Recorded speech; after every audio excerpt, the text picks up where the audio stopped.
Hello प्यारे दोस्तों, कैसे हो बेटा आप सब लोग। आप सभी का एक बार फिर से बहुत बहुत स्वागत है यूपीएससी ड्रग्स इंस्पेक्टर के सॉल्व क्वेश्चन पेपर के इस सीरीज में। आज के दिन हम यूपीएससी डीआई का जो 2015 का क्वेश्चन पेपर हुआ था, उस क्वेश्चन पेपर के सारे सॉल्व आंसर्स आपके साथ डिस्कस करने के लिए यहाँ पे है। तो मैं Mukul sir on the behalf of PW की एंटायर टीम आप सभी का बहुत बहुत स्वागत करता हूँ। और जैसे कि आप जानते हैं कि मैं फार्माकोलॉजी के साथ डील करता हूँ, तो चलो बिना देरी के शुरुआत करते हैं फार्माकोलॉजी सेक्शन से। कौन से क्वेश्चंस आए थे, क्या उनके सही आंसर्स थे और क्या क्या उनके एक्सप्लेनेशन थे, सब कुछ आज के पेपर में हम डिस्कस करने जा रहे हैं।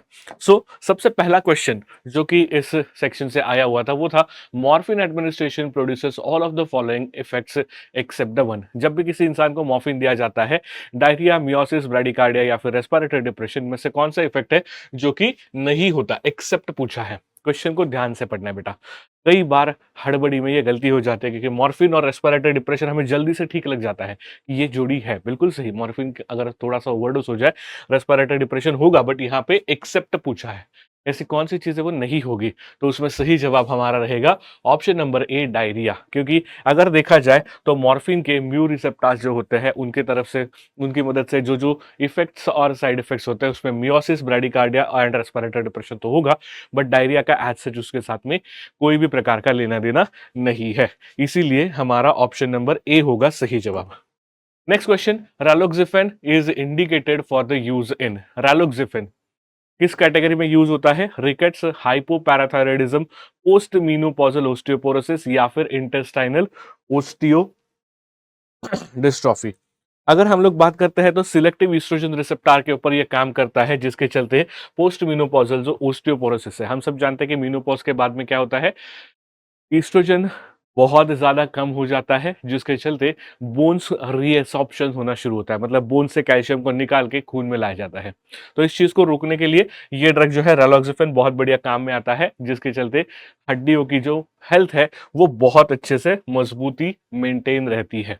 Next question, which one of the following drugs does not cross the placental barrier. यहाँ पे 4 ड्रग्स दिए गए हैं, उनमें से कौन सा ऐसा ड्रग है जो कि प्लेसेंटल बैरियर क्रॉस नहीं करता, अर्थात हम कह सकते हैं कि ये प्रेगनेंसी में देने के लिए सेफ है। Morphine, lithium, warfarin and heparin. अगर ये 4 ड्रग का कंपैरिजन होता है तो मॉर्फिन, लिथियम, वार्फेरिन तीनों ही ड्रग्स अच्छे से प्लेसेंटल बैरियर क्रॉस कर सकते हैं। हेपारिन बिल्कुल भी क्रॉस नहीं करता, तो केवल और केवल हेपारिन इन 4 ड्रग्स में से वो है जिसको हम प्रेगनेंसी में बिल्कुल बेझिझक दे सकते हैं। Next question, phase 4 clinical trials को कब परफॉर्म किया जाता है? Before the drug approval, after the drug approval, during the pharmacological screening या फिर ड्यूरिंग द फार्माकोकाइनेटिक स्टडी। अब कई बार इसमें कंफ्यूजन हो जाता है। यूजुअली ये होता क्या है, हम सब जानते हैं कि क्लिनिकल ट्रायल के टोटल 4 या फिर 5 फेजेस है। सबसे पहला फेज 0 जो कि माइक्रोडोजिंग का फेज माना जाता है। उसके बाद में फेज 1 जिसके अंदर हेल्दी वॉलेंटियर्स लिए जाते हैं, बराबर। ये दोनों फेज में मेनली फार्माकोकाइनेटिक पैरामीटर्स पे ज्यादा फोकस रहेगा। और phase number 2, therapeutic exploratory trials. Therapeutic exploratory, यहाँ पे एक्चुअल पेशेंट्स को लेके हमारे ड्रग का जो इंटेंडेड थेराप्यूटिक यूज है क्या वो एग्जैक्टली फुलफिल हो रहा है वो देखा जाता है। फिर आता है स्टेज 3 जहां पर, या फिर फेज 3 जहां पर थेराप्यूटिक कंफर्मेशन होगा। ये ज्यादा बड़े पैमाने पे होगा, मल्टी सेंट्रिक स्टडी होगी, यहाँ पे ब्लाइंडेड स्टडीज भी होंगे, ऐसी सारी चीजें यहाँ पे होती हुई दिखे थे। जब फेज 3 हो जाएगा उसके बाद में ड्रग एफडीए के पास भेजा जाएगा अप्रूवल के लिए, और एक बार फाइनली अप्रूवल मिल जाएगा तब जाके फेज 4 होता है, which is called as post market surveillance. Post market surveillance मतलब जब भी ड्रग को अप्रूवल मिल गया है उसके बाद जब तक ड्रग मार्केट से विड्रॉ नहीं होता या फिर परमानेंटली बैन नहीं होता, तब तक वो हमेशा फेज 4 में ही रहेगा। तो phase 4 it is obviously after the drug approval, इसीलिए ऑप्शन नंबर बी होगा इसका सही जवाब। सीपीसीएसी, ये जो कमेटी है ये किसके साथ में डील करती है? इसका फुल फॉर्म अगर देखोगे तो अभी इसका नाम जो है अपग्रेड हो चुका है, ठीक है। Now it is no more P, उसको सीसीएसईए के नाम से जाना जाता है। तो सीसीएसईए जो है that is committee for the control and supervision on experimental animals. तो जो भी एनिमल्स को हम फार्माकोलॉजी के एक्सपेरिमेंट्स में यूज करते हैं उनको सुपरवाइज करने के लिए ये कमेटी है। सो यहाँ पे डायरेक्टली हम देखते हैं ऑप्शन नंबर डी जो है ethical issues on the use of laboratory animals, वो हमें यहाँ पे देखने के लिए मिलता है हमारा सही जवाब। नेक्स्ट क्वेश्चन अगर बात करते हैं तो प्रेगनेंसी किट्स डिजाइन करते किए जाते हैं किसको डिटेक्ट करने के लिए, oestrogen, human chorionic gonadotropin, follicle stimulating hormone या फिर ल्यूटिनाइजिंग हार्मोन। जो प्रेगा न्यूज जैसे प्रेगा किट्स आपने देखे होंगे वो कौन से प्रिंसिपल पे काम करता है। अब प्रेगनेंसी का जो डिटेक्शन है वो बहुत ही सटीक होना जरूरी होता है, तो ये किट्स में एग्जैक्टली वही हार्मोन को डिटेक्ट किया जाता है जो केवल और केवल प्रेगनेंसी कंफर्म होने के बाद में ही मिलता है, और वो होता है HCG, ह्यूमन कोरियोनिक गोनाडोट्रोपिन। अगर कोई भी लेडी प्रेग्नेंट नहीं है तो ये हार्मोन उनके शरीर में होगा ही नहीं। Oestrogen, follicle stimulating hormone, luteinising hormone ये तो नॉर्मली भी रहेंगे, इनकी लेवल्स ऊपर नीचे भी होती रहती है, बट HCG जो है that is only and only available after the confirmation of pregnancy only. इसकी वजह से हम उसको यूज करते हैं। Next, which one of the following must be given to a pregnant lady to prevent the spina bifida. Spina bifida basically एक ऐसी condition है जहां पे डेवलपमेंटल डिफिकल्टी दिखने के लिए मिलती है। डेवलपमेंटल प्रॉब्लम है, ये सही तरीके से डेवलप नहीं होता है स्पाइनल रीजन। और जब भी बात आती है डेवलपमेंटल इश्यूज की तो इसके पीछे मतलब होता है कि सेल मल्टीप्लिकेशन सही से नहीं हुआ है। सेल मल्टीप्लिकेशन सही से नहीं होने के पीछे एक कारण हो सकता है फॉलिक एसिड की डेफिशिएंसी, क्योंकि हम सब जानते हैं जब भी सेल का मल्टीप्लिकेशन होता है तो उसके अंदर डीएनए बहुत ज्यादा मैटर करता है। अगर डीएनए हेल्दी है तो ही मल्टीप्लाई हुई सेल भी हेल्दी रहेगी। और डीएनए के जो प्यूरिन पिरिमिडिन मटेरियल्स होते हैं, बेसिस होते हैं, इनके सिंथेसिस के लिए जो हमारा क्या कहते हैं बेस मटेरियल या फिर रॉ मटेरियल के तौर पे काम करता है वो होता है हमारा फॉलिक एसिड। तो अगर फॉलिक एसिड की कमी होगी तो उसके चलते ये वाला प्रॉब्लम जो स्पाइना बिफिडा है वो हो सकता है। ठीक है, इसीलिए ऑप्शन नंबर बी होगा सही जवाब। Next question, the loading dose of the drug is determined on the basis of what. Loading dose किस बेसिस पर डिसाइड किया जाता है? Area under the plasma drug concentration versus time, totally body clearance, fraction of the drug excreted unchanged in the urine या फिर apparent volume of distribution and desired drug concentration in the plasma। Loading dose का मतलब है जब body में एक भी milligram का डोज बॉडी में नहीं है, फर्स्ट डोज जो दिया जाएगा।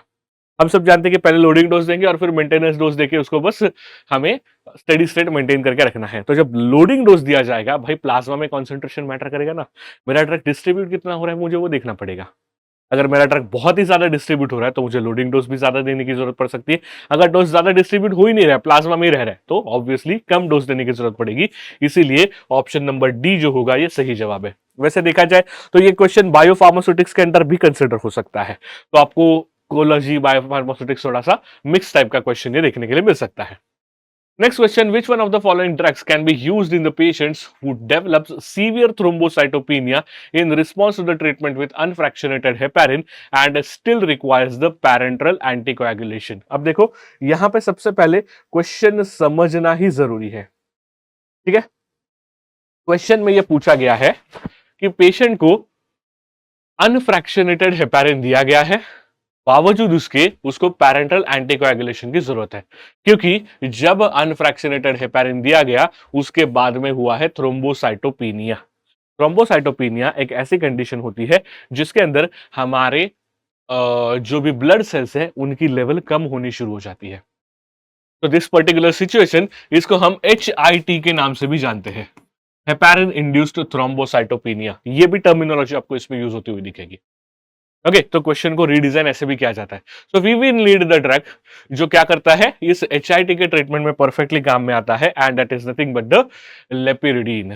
लेपिरिडीन जो ड्रग है ये बहुत ही कॉमनली हम यूज करते हैं, जो अगर हम देखते हैं तो डायरेक्टली थ्रोम्बिन इनिबिटर है, डायरेक्ट थ्रोम्बिन इनिबिटर, जिसके चलते ये बहुत ही बढ़िया एंटीकोएगुलेशन इफेक्ट भी देगा और हेपारिन इंड्यूस्ड थ्रोम्बोसाइटोपिनिया में भी ये बहुत ही फायदेमंद साबित होगा। वापस से सारे ब्लड सेल के लेवल इंप्रोवाइज होती हुई नजर आती है।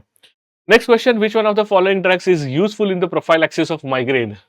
जब भी माइग्रेन की बात करते हैं, सीवियर लेवल का हेडेक, इसको ट्रीट करने का सबसे बेहतरीन तरीका होता है ब्लड प्रेशर को कंट्रोल करने वाली दवाई, हमारी बीटा ब्लॉकर, लॉल कैटेगरी के ड्रग्स। सिंपल तरीका याद रखो।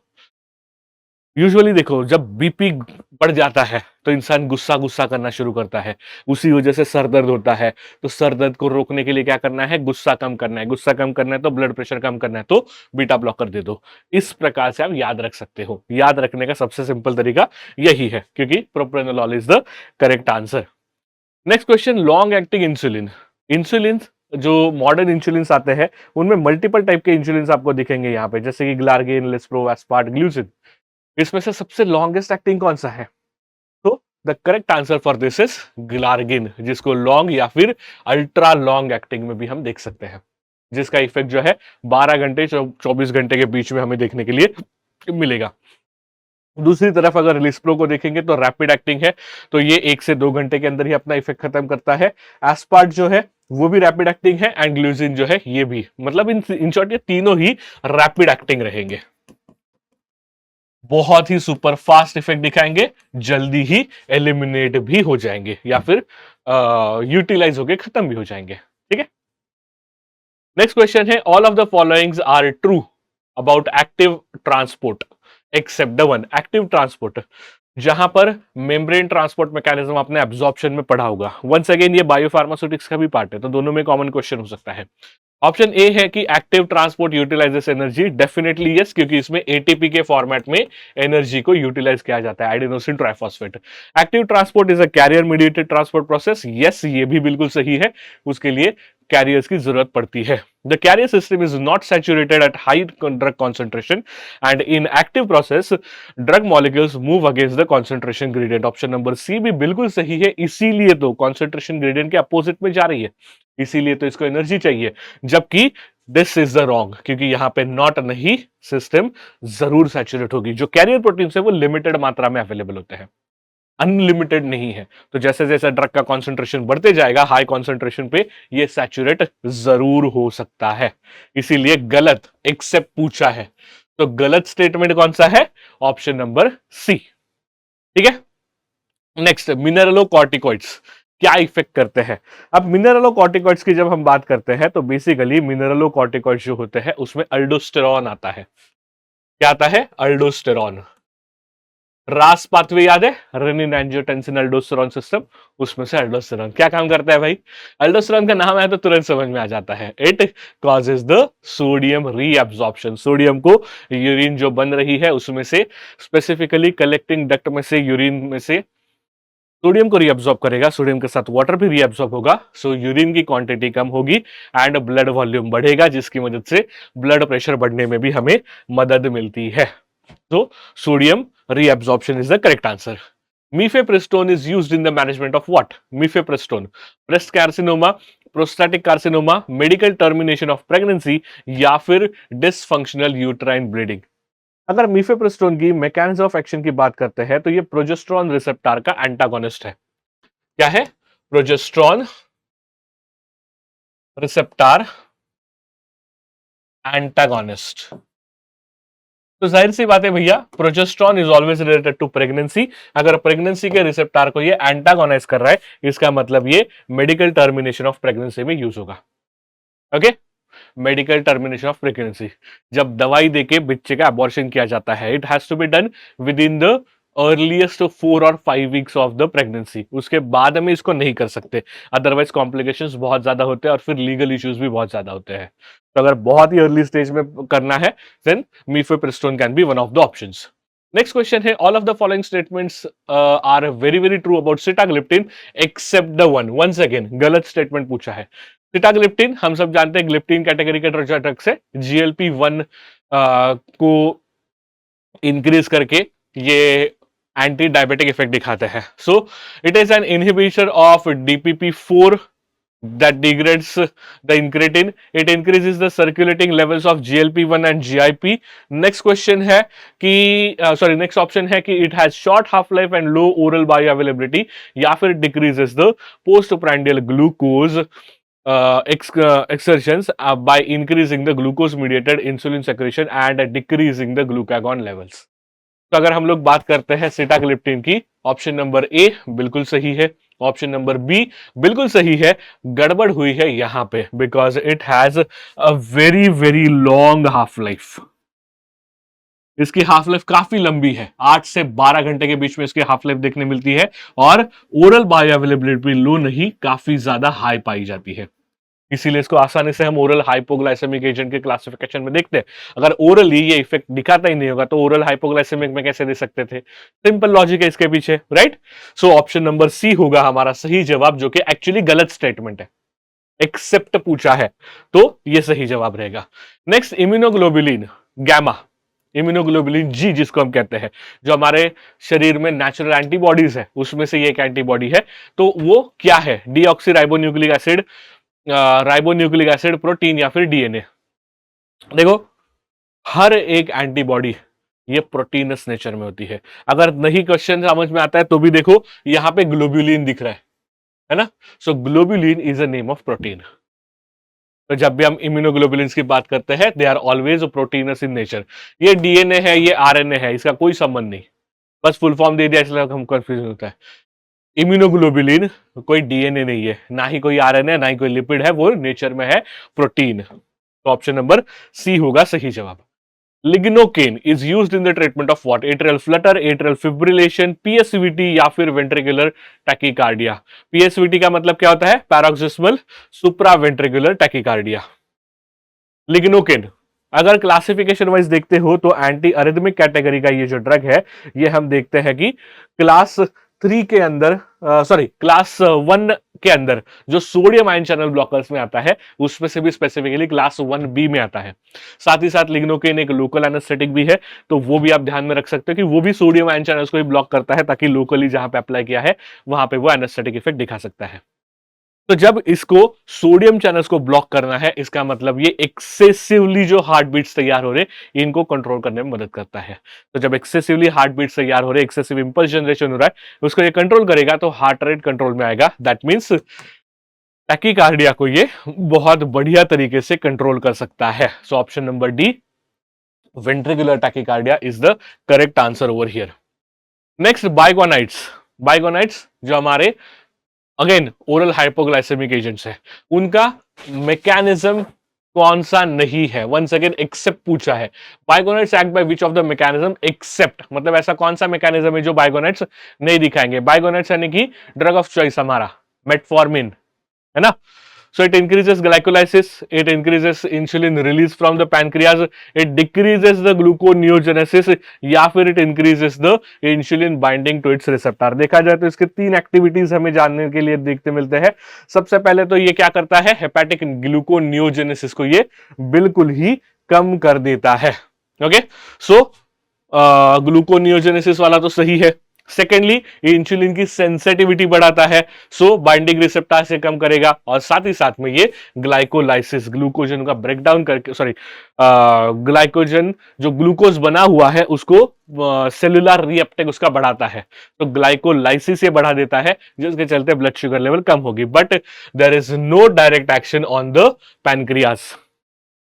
यहां पे जो ड्रग्स यूज होंगे उनको हम कहते हैं इंसुलिन सेक्रेटोगॉग। ओके, ये इंसुलिन सेक्रेटोगॉग, तो वहां पर बाइगोनाइट्स यानी कि मेटफॉर्मिन में ये इफेक्ट हमें बिल्कुल भी देखने के लिए नहीं मिलेगा। तो ऑप्शन नंबर बी होगा सही जवाब। Somatostatin inhibits all the enzymes except the one? Growth hormone, epinephrine, insulin या फिर थायरोक्सिन? सोमैटोस्टैटिन ये नेगेटिव फीडबैक बेसिस पे काम करता है। ये पैनक्रियास से भी रिलीज होता है, थायराइड ग्लैंड से भी रिलीज होता है, और पिट्यूटरी ग्लैंड के पास से भी रिलीज होता है। तो अगर देखा जाए तो एपिनेफ्रिन जो कि हमारा एक न्यूरोट्रांसमीटर है बेसिकली, तो ये न्यूरोट्रांसमीटर के रिलीज को कहीं पे भी ब्लॉक नहीं करता, it blocks only the hormonal release. तो हार्मोन्स को नेगेटिव इंपैक्ट से या फिर नेगेटिव फीडबैक से ब्लॉक करने के लिए इसका यूज होता है। Next question, which of the following drug is used in the treatment of chronic alcoholism? Is not used पूछा है, ठीक है, नॉट यूज्ड। क्रॉनिक अल्कोहलिज्म के ट्रीटमेंट में कौन सा ड्रग यूज नहीं होगा? नैल्ट्रेक्सोन, एकैम्प्रोस्टेट, एकैम्प्रोसेट या डाइसल्फिराम या फिर फोमेपिजोल? कौन सा ड्रग है भाई? देखा जाए तो हमें तो सिर्फ डाइसल्फिराम पता ही यूज होता है, बाकी तीनों यूज नहीं होते क्योंकि most of the time alcoholism मतलब डाइसल्फिराम इतना ही हमारे दिमाग में फिक्स रहता है, बट ऐसा नहीं है बेटा। इसके अलावा बाकी के जो ड्रग्स है वो भी काफी अच्छे से यूज किए जाते हैं। तो क्या रहेगा सही जवाब? नाइट्रेक्सोन ये क्या करता है, जो तलप आती है ना, मतलब क्रेविंग, अल्कोहल का जो क्रेविंग होता है, ये क्रेविंग को कंट्रोल करने में काफी बढ़िया इस्तेमाल होता है। अकैम्प्रोस्टेट की बात करें तो ये एब्सेंटिज्म को मेंटेन रखता है। मतलब एक होता है ना कि हाँ चलो आज दिन भर दारू नहीं पिए भाई, अच्छा लग रहा है, कल पी के देखते हैं, तो कल भी नहीं, नहीं एब्सेंट ही रहने दो, उसको रहने दो, नहीं पी तो कुछ फर्क नहीं पड़ता। ये जो सेंसेशन है, ये जो कंट्रोल है, उसको मेंटेन रखने के लिए ये काम करता है। डाइसल्फिराम तो हम सब जानते हैं कि अगर इसके बाद में दारू पी जाती है या फिर अल्कोहल कंज्यूम की जाता है तो उसके बाद में अनइजीनेस फील होता है, जबकि फोमेपिजोल का यहां पे डायरेक्टली किसी भी प्रकार का एप्लीकेशन नहीं है। तो क्रॉनिक अल्कोहलिज्म के ट्रीटमेंट के लिए फोमेपिजोल कहीं पे भी यूज नहीं होगा। Next question, which one of the following drugs can be given safely during pregnancy? Once again, कौन सा ड्रग सेफ है प्रेगनेंसी में देने के लिए? टेट्रासाइक्लिन, क्लोरोक्विन, थैलिडोमाइड या फिर प्रिमाक्विन।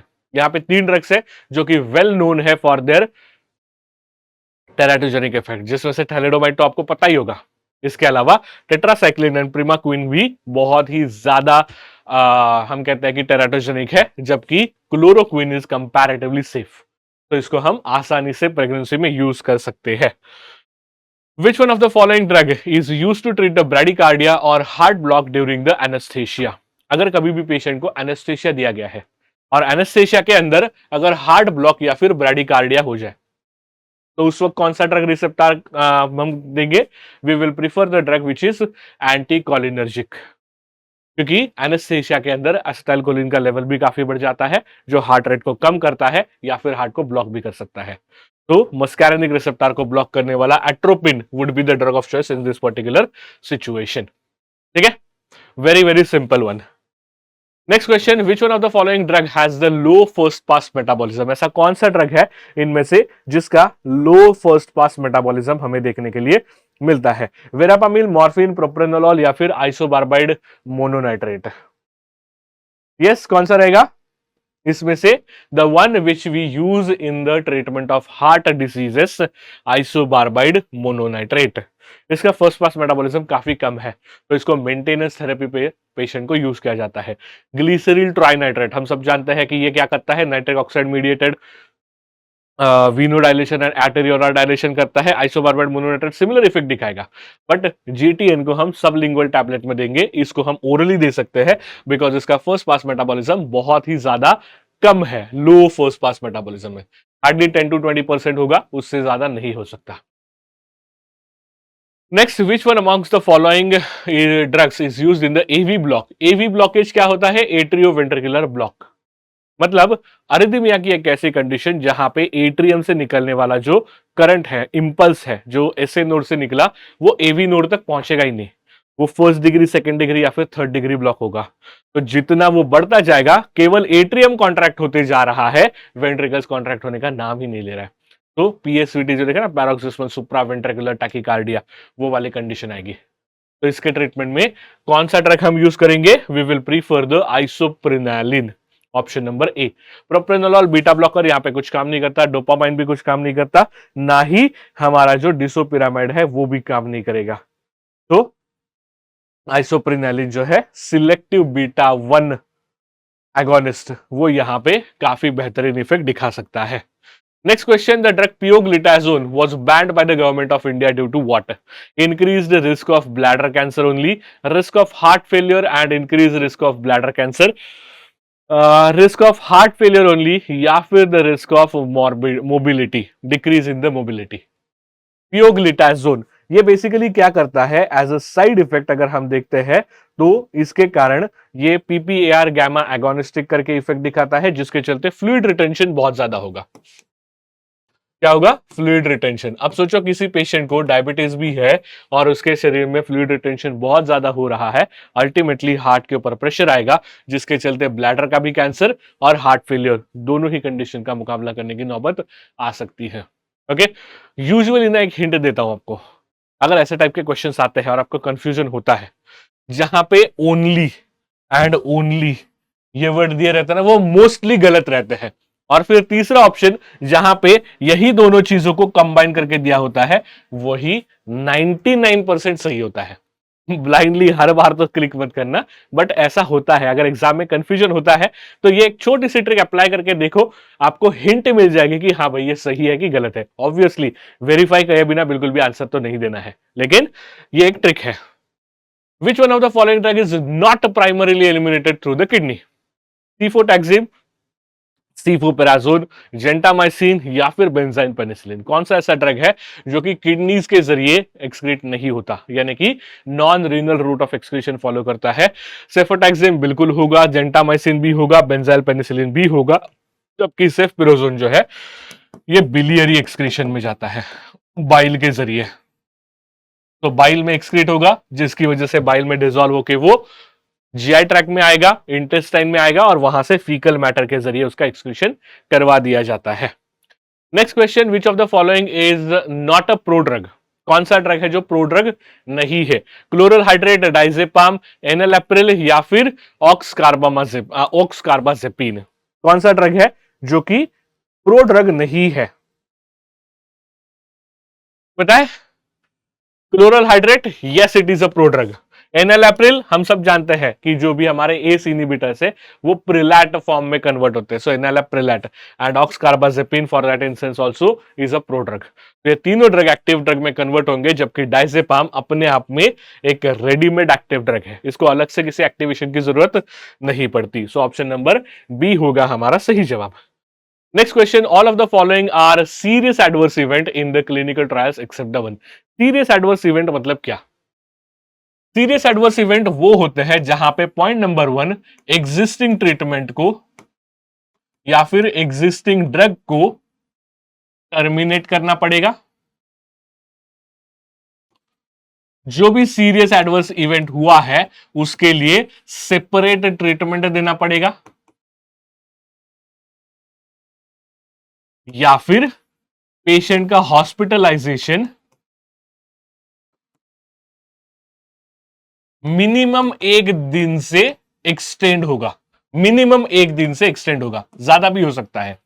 या फिर अगर पेशेंट ओपीडी में आया हुआ था तो उसको एटलीस्ट एक दिन का हॉस्पिटलाइजेशन लगेगा, उसे कहते हैं सीरियस एडवर्स इवेंट। तो डेथ ऑब्वियसली भाई जानलेवा है तो सीरियस तो होगा ही। प्रोलॉन्गेशन ऑफ हॉस्पिटलाइजेशन, यस बिल्कुल हो सकता है। परमानेंट डिसेबिलिटी, कोई ना कोई ऑर्गन फेल हो जाएगा, कोई परमानेंट डिसेबिलिटी आएगी तो ऑब्वियसली वो भी सीरियस है। एंड ईसीजी चेंजेस, हमारे ईसीजी में चेंजेस, भाई ये तो छोटे मोटे चीजों से भी होता है, हल्का फुल्का। अगर आप बहुत सीवियर एक्सरसाइज करते हो, अगर आप कुछ उल्टी सीधी उटपटांग हरकतें करते हो, अगर आप बहुत ज्यादा फिजिकली एग्जॉस्ट होते हो तो भी ईसीजी में चेंजेस आते हैं। दैट डजंट मीन कि भाई तुमको सीरियस हो और तुम्हें तुरंत एडमिट करने की जरूरत है। जब हार्ट का वर्क ज्यादा होगा, जिम में जाओ एक दिन पूरा का पूरा पागल जैसे कार्डियो करके बैठो, कार्डियो इतना सीवियर करोगे ईसीजी में चेंजेस आएंगे, बट दैट डजंट मीन कि भाई आप मरने वाले हो या फिर आपको हॉस्पिटलाइज करने की जरूरत पड़ेगी।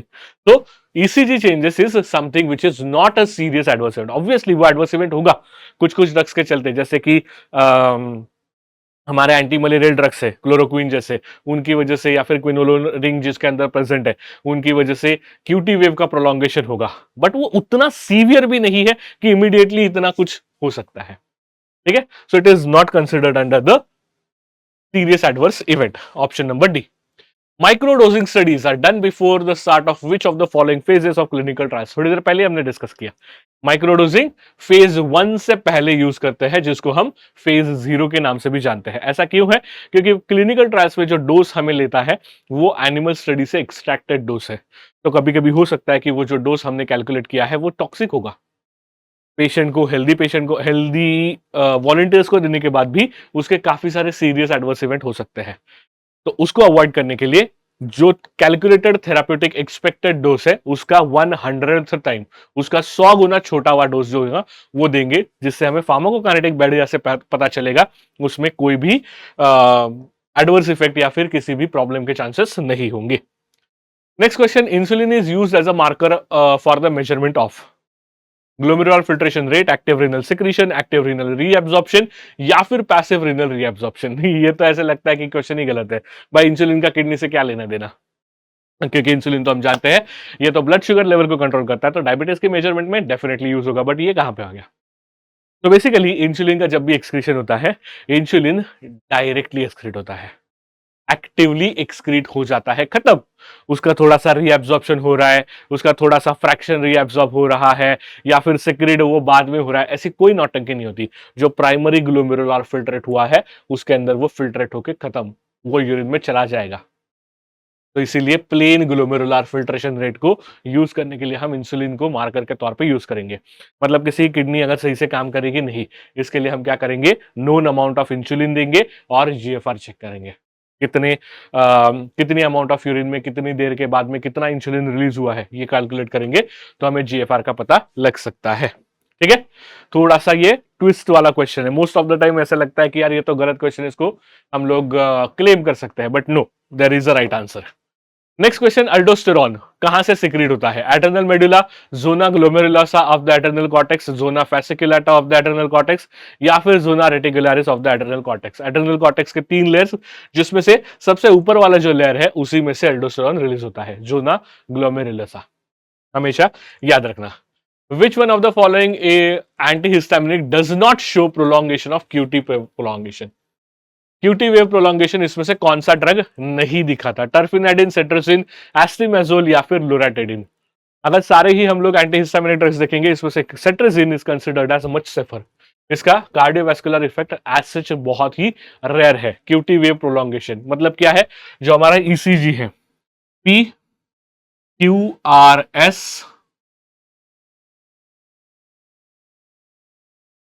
टी, ये जो वेव्स है P Q R S T, ये यहां पे गड़बड़ करता है, तो P wave as it is रहेगा, पी वेव के ऊपर कोई इफेक्ट नहीं। क्यू आर या तो यहां पे प्रोलॉन्गेशन होगा या तो यहां पे प्रोलॉन्गेशन होके हुए टी वेव जो है वो लंबा चलेगा। सो क्यू आर एस टी, ये जो वेव है ये प्रोलॉन्ग्ड होता हुआ हमें नजर आता है, उसको कहते हैं क्यूटी वेव प्रोलॉन्गेशन, जिससे अरिदमिया होगा, ब्रैडीकार्डिया होगा। तो सेट्रोजिन से ऐसा कुछ भी नहीं होता। Which one of the following fact is not true about the clomiphene citrate? Clomiphene citrate जो ड्रग है इसके बारे में ये कौन सी फैक्ट गलत है, नॉट ट्रू पूछा गया है? एंटी कैंसर कैटेगरी का ड्रग आता है, decreases the risk of ovarian tumour, बिल्कुल सही बात है। Pure oestrogen antagonist in all the human tissues, renders benefits in the male with oligospermia and enhances the risk of multiple pregnancy. तो क्या लग सकता है इसमें से आपको कौन सा आंसर सही लगता है? एंटी कैंसर कैटेगरी का जो हमारा ये ड्रग है क्लोमिफीन सिट्रेट, इसके बारे में अगर हम लोग बात करते हैं तो it is not pure oestrogen antagonist, ये सिलेक्टिवली एगोनिस्ट एंड एंटागोनिस्ट दोनों ही इफेक्ट दिखा सकता है डोज डिपेंडेंट मैटर में। अगर इसका डोज कम दो तो एगोनिस्टिक इफेक्ट दिखाएगा, ज्यादा डोज दो तो एंटागोनिस्टिक इफेक्ट भी दिखा सकता है। तो it is not always the antagonist, right? तो इसलिए ये आंसर गलत है। It is agonist and antagonist dose dependent effect showing, तो ऑप्शन नंबर बी होगा सही जवाब। नेक्स्ट, फेबिक्सोस्टैट। फेबिक्सोस्टैट जो ड्रग है वो क्या कैटेगरी में आता है? ये एंटीकोएगुलेंट एजेंट है, एंटीप्लेटलेट एजेंट है, ज़ांथिन ऑक्सीडेज इनहिबिटर है, या फिर कॉन्ट्रासेप्टिव पिल है? फेबिक्सोस्टैट बेसिकली एंटी गाउट ड्रग है, तो जो यूरिक एसिड सिंथेसिस है उसको ब्लॉक करने के लिए ज़ांथिन ऑक्सीडेज एंजाइम को ये इनहिबिट करेगा। तो जो भी हमारे प्यूरिन pyrimidine बेसिस उसका ब्रेकडाउन होके ज़ांथिन ऑक्सीडेज से जो यूरिक एसिड बन रहा है उसकी लेवल को ये कम करेगा। ऑप्शन नंबर सी होगा हमारा सही जवाब। Next, centchroman belongs to which category of the drug? Centchroman कभी नाम सुना है? ये कौन से कैटेगरी से जुड़ता है? Oral anticoagulant, oral contraceptive, oral anti diabetic, या फिर ओरल हिमैटिनिक? अगर इसका अल्टरनेट नेम आपको बता दूं तो शायद आपको इसका सही आंसर आ जाएगा। इसको ऑर्मेलोक्सिफेन के नाम से भी जाना जाता है, ormeloxifene, which is a well known oral contraceptive. Females इसको कंज्यूम करते हैं ताकि अनवांटेड प्रेगनेंसी को ये अवॉइड कर सके। Zero order kinetics is seen in all except the one. Salicylates, barbiturates, phenytoin, ethanol. काफी बार पूछा जाने वाला क्वेश्चन है। या तो जीरो ऑर्डर काइनेटिक्स पूछेंगे या तो first order kinetics. So always remember, जो हमारा बार्बिचुरेट्स है they follow the first order kinetics, बाकी के ड्रग्स जो है ये zero order kinetics. Once again biopharmaceutics में भी ये कॉमन क्वेश्चन हो सकता है। Aminophylline is a combination of what? Aminophylline क्या है? एंटी एस्थेमेटिक ड्रग है ना, जो फॉस्फोडाइस्ट्रेज इनहिबिटर के तौर पे काम करता है। Theophylline and dimethylamine, caffeine and theophylline, theophylline and ethylene diamine, या फिर caffeine and ethylene diamine. Aminophylline basically theophylline के मदद से ही बनता है, तो या तो ये या तो ये ऑप्शन सही रहेगा। ये दो ऑप्शन तो डिलीट कर दो। अब इसमें से कौन सा सही है? अमीनोफाइलिन का स्ट्रक्चर अगर देखोगे, इट विल शो इथिलीनामाइन, ना इथिलीन डायमाइन, ना कि डायमिथिलीनामाइन। ओके, उसमें स्ट्रक्चरली ये कंपोनेंट होगा। सो ऑप्शन नंबर सी होगा हमारा सही जवाब। Which one of the following enzyme is most likely to be deficient in the grey baby syndrome? Grey baby syndrome जिस पेशेंट में देखा जाता है, उसके शरीर में कौन से एंजाइम की डेफिशिएंसी होगी? Azoreductase, methyl transferase, glucuronyl transferase, या फिर एसिटाइल ट्रांसफरेज? क्या होता है बेटा? It is glucuronyl transferase, option number C. Always remember, grey baby syndrome के साथ में ये डायरेक्टली जुड़ा रहेगा। Which one of the following drug is an antagonist as NK1 receptor, neurokinin 1 receptor, and is used to prevent or reduce the chemotherapy induced nausea vomiting? ऑन्डेंसेट्रॉन, एप्रिपेटेंट, बोजेंटान, या फिर metoclopramide? सारे के सारे एंटी एमेटिक ड्रग्स है। इसमें से specifically chemotherapy induce nausea vomiting, कई बार ना इसको CINV के नाम से भी दिया जाता है। कीमोथेरेपी का C, इंड्यूस का I, नोशिया का N एंड वॉमिटिंग का V। तो अगर एक एग्जाम में क्वेश्चन ऐसे आएगा CINV, remember this full form, ठीक है। सो जब भी हम बात करते हैं कि ड्रग इंड्यूस्ड नोशिया वॉमिटिंग, उसके लिए aprepitant is the drug of choice. हमेशा से हम उसी को यूज करेंगे जो सिलेक्टिवली न्यूरोकाइनिन 1 रिसेप्टर को एंटागोनाइज करेगा और ड्रग इंड्यूस जो वॉमिटिंग सेंसेशन आ रहा है उसको भी कंट्रोल करने में मदद करता है। मीजोप्रोस्टाल क्या है? Prostaglandin E1 analogue, prostaglandin E2 analogue, antiprogestin, या फिर प्रोस्टाग्लैंडिन एंटागोनिस्ट? स्ट्रक्चरली ये प्रोस्टाग्लैंडिन E1 का एनालॉग है। ऑप्शन नंबर ए होगा हमारा सही जवाब, बिल्कुल सही। All of the following drugs induce the cytochrome P450 except the one? Ketoconazole, phenobarbitone, rifampicin, या फिर अल्कोहल? यहाँ पे तीन ड्रग्स है जो कि इंड्यूसर्स है और एक ड्रग है जो कि इनहिबिटर है, and that is none other than the ketoconazole. Azole category के ड्रग्स जो होते हैं they are enzyme inhibitors, anti fungal drug, ठीक है। सो ये एंजाइम इनहिबिटर है, ना कि इंड्यूसर। क्वेश्चन में पूछा गया है इंड्यूसर, हम इनहिबिटर ड्रग को देखेंगे। न्यूअर इंसुलिन जो आते हैं, जो अभी नए इंसुलिन बनते हैं, वो स्ट्रक्चरली या फिर उनके नेचर वाइज क्या होता है? Acidic, neutral, alkaline, monomers? भाई उसके पीएच के साथ हम कुछ खिलवाड़ नहीं करते, बेसिकली ये मोनोमर्स होते हैं। Okay, structurally they are monomers, ना ही डाइमर्स, ना ही ऑलिगोमर्स, ना ही कुछ। Next question, the proteins which are ATP dependent pumps and facilitate the efflux of drug molecules from the cell are known as what? ऐसे प्रोटीन्स जो कि ATP डिपेंडेंट पंप होते हैं, मतलब उसमें ATP यूज करके वो ड्रग को क्या करते हैं? इफ्लक्स करते हैं, ड्रग को सेल से बाहर निकालते हैं। उनको क्या कहते हैं? Cytochrome P450 P glycoproteins, cytochrome P450, या फिर कैरियर फॉर एक्टिव ट्रांसपोर्टर?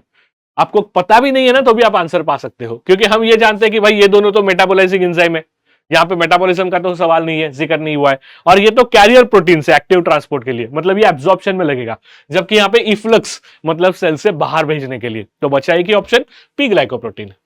हर बार दिमाग ही लगाना, मतलब पढ़ा हुआ ही होना जरूरी नहीं है। कभी कभी ऐसे ऑप्शंस आएंगे कि आपको सामने से दिख के आएगा कि भाई तीन ऑप्शंस गलत है, तो चौथा ऑप्शन ऑब्वियसली सही हो जाएगा, राइट। तो बस इसके साथ में हमारे फार्माकोलॉजी के क्वेश्चंस हुए खत्म। आपने देखा होगा कि बहुत सारे क्वेश्चंस आए हुए हैं, ऑलमोस्ट 40 के आसपास या फिर 40 से भी ज्यादा क्वेश्चंस इस बार के 2015 के DI एग्जाम में पूछे गए थे, और वैरायटी ऑफ क्वेश्चंस है। मैकेनिज्म के बेसिस पे भी है, फार्माकोकाइनेटिक्स पे भी है, क्लिनिकल ट्रायल्स के ऊपर भी है, ड्रग के एडवर्स इफेक्ट क्या है उसके ऊपर भी है, जनरलाइज स्टेटमेंट है, सब कुछ है।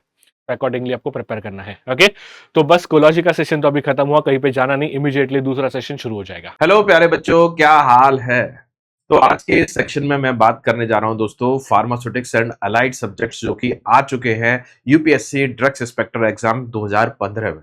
तो दोस्तों यहाँ पर आपके जितने भी फार्मास्यूटिक्स है और उससे रिलेटेड सब्जेक्ट थे, चाहे वो बायो फार्मास्यूटिक्स था, चाहे फिजिकल फार्मास्यूटिक्स या इंजीनियरिंग या फिर और भी सब्जेक्ट्स थे, जितने भी क्वेश्चन है मैं आज यहाँ पर आपके लिए डिस्कस कराने जा रहा हूँ दोस्तों। काफी इंपॉर्टेंट है क्योंकि ये जो डिस्कशन रहेगा आपके लिए एग्जाम का एक तरीके से पृष्ठभूमि बनाएगा। एक एग्जाम के लिए आपकी प्रिपरेशन में क्या क्या इनपुट होने चाहिए, उससे काफी हेल्प मिलेगी। चलिए दोस्तों, तो यहाँ पर मैं लेकर चलता हूँ आपको मेरी तरफ से। क्वेश्चन नंबर 1 है, तो Darcy law is related to sedimentation, filtration, centrifugation, viscosity. तो सीधा सीधा कई बार आया हुआ क्वेश्चन है कि डार्सी लॉ डायरेक्टली, जो डार्सी लॉ रहता है वो फिल्ट्रेशन से रिलेटेड होता है, सेडिमेंटेशन से स्टोक्स लॉ होता है, ठीक है ना, विस्कोसिटी से आप अगर देखें न्यूटोनियन नॉन न्यूटन को डिस्कस करते हैं, ठीक है। तो यहां पर आंसर हो जाएगा फिल्ट्रेशन। तो आपको याद रखना है ऐसे लॉ जो आपके Rittinger theory, Kick's theory, Darcy law, Poiseuille's law, Kozeny Carman law, ये सबको आपको याद रखना है क्योंकि यहां से क्वेश्चंस आने के चांसेस होते हैं। अब दोस्तों नेक्स्ट क्वेश्चन पर जाते हैं। Which one of the following technique used to mill camphor, camphor को किस टेक्निक से थ्रू हम लोग मिलिंग करते हैं? अट्रीशन, लेविगेशन, ट्राइचुरेशन या पल्वराइजेशन बाय इंटरवेंशन। तो उसको आप पल्वराइजेशन बाय इंटरवेंशन से आप क्या करते हो, कैंफर को मिलिंग करते हो, क्योंकि कैंफर बहुत सोफिस्टिकेटेड मटेरियल है। अट्रीशन, लेविगेशन, ट्राइचुरेशन से वो टूट सकता है या फिर उसके फिजिकल स्टेट भी चेंज हो सकती है। तो यहाँ पर पल्वराइजेशन एक बेहद सुटेबल मैकेनिज्म हो सकती है उसकी मिलिंग के लिए। अब दोस्तों आगे बात करते हैं। नेक्स्ट इंपॉर्टेंट क्वेश्चन है, वो काफी एग्जाम्स में पूछा जाता है कि विच of the following is an enteric polymer. इनमें से कौन सा सब्सटेंस एंटेरिक पॉलीमर होता है? तो जितने भी थैलेट्स होते हैं वो सब एंटेरिक पॉलीमर होते हैं। जितने आपके, अगर हम बात करें दोस्तों, यूड्राजेट एल, यूड्राजेट एस और आपका चीन सेलाक आपके एंटेरिक पॉलीमर होते हैं। तो दोस्तों ये सारे के सारे पॉलीमर जो होते हैं कहीं ना कहीं एंटेरिक पॉलीमर का रोल प्ले करते हैं। एंटेरिक पॉलीमर क्या होते हैं? पीएच सेंसिटिव पॉलीमर होते हैं जो कि स्पेशली एंटेरिक कोटिंग के लिए, टैबलेट कैप्सूल के लिए हम यूज करते हैं। तो यहां पर देखें, हाइड्रोक्सी प्रोपाइल सेलुलोज ये नॉन एंटेरिक मटेरियल होता है, ठीक है। Ethyl cellulose non enteric material होता है। और स्टार्च तो आपका एक तरीके से बाइंडर का काम करता है, आपका कोटिंग एजेंट का तो काम नहीं करता। बाइंडर, डिसइंटीग्रेंट का काम कर सकता है लेकिन कोटिंग एजेंट का काम नहीं करता। लुब्रिकेंट का भी काम कर सकता है। लेकिन यहाँ पर sodium carboxy methyl phthalate, sodium carboxy methyl phthalate, देखिए यहाँ पर थैलेट लगा है, वो एंटेरिक मटेरियल होगा। चलिए अब आगे बढ़ते हैं। Aspirin PK 3.49 will be most soluble at pH. Soluble कब होगा? जब मोस्ट आयोनाइज्ड होगा, जब सबसे ज्यादा आयोनाइज होगा तभी सबसे ज्यादा सॉल्युबल होगा। तो आयोनाइजेशन के लिए क्या होगा? पीएच और पीके में डिफरेंसेस ज्यादा होने चाहिए। तो यहां पर अगर देखें, ये 1 है, ये 2 है, ये 6 है और ये 3.5 है। यहां पर अगर देखें तो ये एस्पिरिन आपकी बेसिकली अगर देखें तो एसिडिक नेचर की ड्रग है। इस पर ऐसे पॉइंट भी बना सकते हैं, एसिडिक नेचर की ड्रग है। तो यहां पर ये बेसिक पीएच, अब यहां पर अगर देखें, इनमें देखें तो सबसे ज्यादा मतलब लीस्ट एसिडिक या मतलब बेसिक के अराउंड, न्यूट्रल के अराउंड है, मतलब बेसिक की तरफ जा रही है पीएच। तो इन दोनों में देखेंगे तो आपका पीएच और पीके में डिफरेंस जो है वो भी ज्यादा होगा और साथ ही साथ एसिडिक ड्रग बेसिक पीएच पर आयोनाइज होगी। तो उस हिसाब से आंसर क्या हो जाएगा? सी हो जाएगा। Which of the following used as a nuclear medicine imaging? Yes. तो कौन से रेडिएशन यूज करते हैं? Alpha radiation, gamma radiation, beta, none of the above. तो इनका पेनिट्रेशन पावर अच्छा होता है। अल्फा बीटा का पेनिट्रेशन पावर होता है बट कम होता है, लेकिन गामा रेडिएशन का पेनिट्रेशन पावर बेटर होता है, इसलिए आंसर बी हो जाएगा। Furosemide contain the following heterocyclic ring. तो फ्यूरेसेमाइड में कौन सी हेटेरोसाइक्लिक रिंग प्रेजेंट होती है? फ्यूरॉन, थायोफिन, पायरोल या इमिडाजोन। तो फ्यूरेसेमाइड नाम से समझ में आ रहा है कौन सी रिंग होती है? आपकी फ्यूरॉन रिंग प्रेजेंट होती है। ये दोस्तों हेटेरोसाइक्लिक का क्वेश्चन है लेकिन बता दिया मैंने, ठीक है। चलिए आ गया। तो अब बात करते हैं next, ingredient that may be used as a suspending agent. Suspending agent कौन से इंग्रेडिएंट होते हैं जो कि विस्कोसिटी प्रोवाइडर हो सकते हैं? सोडियम लॉरेल सल्फेट आपका एक तरीके से क्या होता है दोस्तों? सर्फेक्टेंट होता है और ये फ्लोकुलेटिंग एजेंट का काम करता है। लैक्टोज डाइल्यूएंट होता है। सेलुलोज एसीटेट थैलेट, थैलेट अभी बताया एंटेरिक पॉलीमर होता है। मिथाइल सेलुलोज, जितने भी सेलुलोजिक डेरिवेटिव्स होते हैं, गम्स होते हैं, कुछ सिंथेटिक पॉलीमर होते हैं और कुछ आपके अगर हम बात करें, ठीक है ना, कुछ अगर हम बात करें जो आपके सॉलिड पार्टिकुलेट मैटर जिनको हम क्लेज बोलते हैं, वो भी सस्पेंडिंग एजेंट का काम करते हैं। चलिए, for increased production of penicillin bye fermentation the pH is maintained. तो आइडियल पीएच जो होती है आपकी फर्मेंटेशन की, वो आपके लिए पेनिसिलिन के प्रोडक्शन के लिए वो आपके न्यूट्रल या फिर नियर अबाउट न्यूट्रल होती है। तो मतलब यहां पर अगर देखें तो 6 to 7 के आसपास की पीएच होनी चाहिए, ठीक है। विटामिन कंटेनिंग स्टेरॉयडल मॉइटी, कौन सा विटामिन होता है जिसमें स्टेरॉयडल मॉइटी होती है? Vitamin D, vitamin A, vitamin E या विटामिन बी12? तो आपको पता है कि स्टेरॉयडल नेचर का कौन सा विटामिन होता है? तो हम जानते हैं कि विटामिन डी जो होता है उसमें स्टेरॉयडल नेचर होता है क्योंकि उसमें स्टेरॉयडल मॉइटी होती है। चलिए आगे बढ़ते हैं। The mixture used for the purpose of mixing of solid powder in the ointment base, कई बार क्वेश्चन आया है, कई एग्जाम्स में क्वेश्चन हो सकता है कि इस बार के एग्जाम में भी देखने को मिले। तो turbine mixture, triple roller mill, planetary mixture या फिर एगिटेटर? तो इसके लिए आपका ट्रिपल रोलर मिल यूज किया जाता है, 3 रोल लगे रहते हैं उसमें, तो वहां पर मिक्सिंग के लिए आप ट्रिपल रोलर मिल को यूज करते हो। Parenteral product with an osmotic pressure less than that of blood और 0.9% sodium chloride are referred as, यहां पर लिखा हुआ है दोस्तों लेस देन। जब ऑस्मोटिक प्रेशर लेस देन होता है, देखिए अगर मोर देन होता तो यहां पर हम क्या कहते हैं? हाइपरटोनिक। क्या कहते हैं दोस्तों? हाइपरटोनिक। तो यहां पर अगर इक्वल होता तो उसको बोलते हैं हम आइसोटोनिक। क्या बोलते हैं दोस्तों? आइसोटोनिक। तो यहां पर आइसोटोनिक इक्वल के केस में ज्यादा होता तो हाइपरटोनिक के केस में, यहां पर लेस देन है मतलब ब्लड के ऑस्मोटिक प्रेशर से कम है या 0.9% NaCl के ऑस्मोटिक प्रेशर से कम है, तो उसको क्या बोलोगे आप? हाइपोटोनिक कहोगे। The absorption rate constant is calculated by, absorption rate constant हम लोग बाय फार्मास्यूटिक्स में पढ़ते हैं के, एक के पढ़ते हैं और दूसरा के ही पढ़ते हैं, ठीक है? तो के और के जो हम कंपार्टमेंट मॉडलिंग देखा होगा आपने, उसमें पढ़ा होगा। तो यहां पर रेट ऑफ एक्सक्रीशन मेथड जी नहीं, माइचेलस मेंटन इक्वेशन आपका एंजाइम काइनेटिक्स से रिलेटेड है, सिग्मा माइनस मेथड जी नहीं। यहां पर absorption rate constant, absorption rate constant को कैलकुलेट करने के लिए वेगनर नील्सन मेथड और लू रीगलमैन मेथड यूज करते हैं, तो करेक्ट आंसर बी हो जाएगा। विच one of the following is not a penetration enhancer? देखिए पेनिट्रेशन एनहांसर जहां पर ड्रग का पेनिट्रेशन कम होता है तो उस केस में हम लोग ड्रग के एब्जॉर्प्शन को एनहांस करने के लिए, ड्रग के पेनिट्रेशन को एनहांस करने के लिए हम लोग पेनिट्रेशन एनहांसर का यूज करते हैं। इसके लिए आप सोडियम टॉर्कोलेट यूज करते हो, जी हाँ बिल्कुल यूज करते हो, ट्विन 80 भी यूज करते हैं, कैप्रालिक एसिड भी यूज करते हैं, लेकिन सोडियम क्लोराइड यूज नहीं किया जाता। This is a not penetration enhancer. चलिए an antibiotic was given at dose of 10 mg per kg by a single intravenous bolus injection to 62-year-old woman who weight is 80 kg. ठीक है? The antibiotic followed the pharmacokinetic of one compounded model and has an elimination half-life of 4 hours. The apparent volume distribution is 0.5 liter per kg. What is the initial plasma drug concentration in the woman? तो initial plasma drug concentration आपको निकालना है।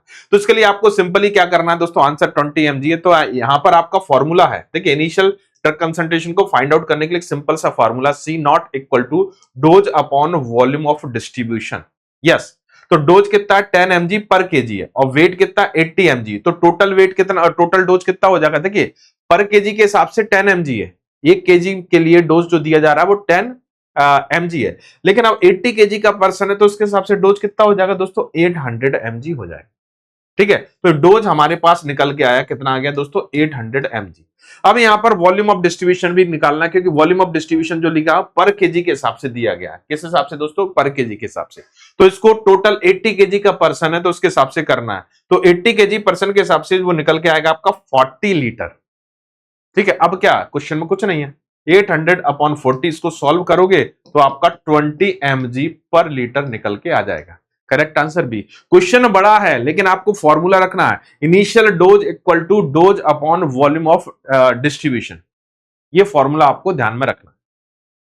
According to Kozeny Carman equation, are 10% change in porosity can produce 3-fold change in the rate of flow, 2-fold change in rate of flow, 10-fold change in rate of flow, 100-fold change in the flow.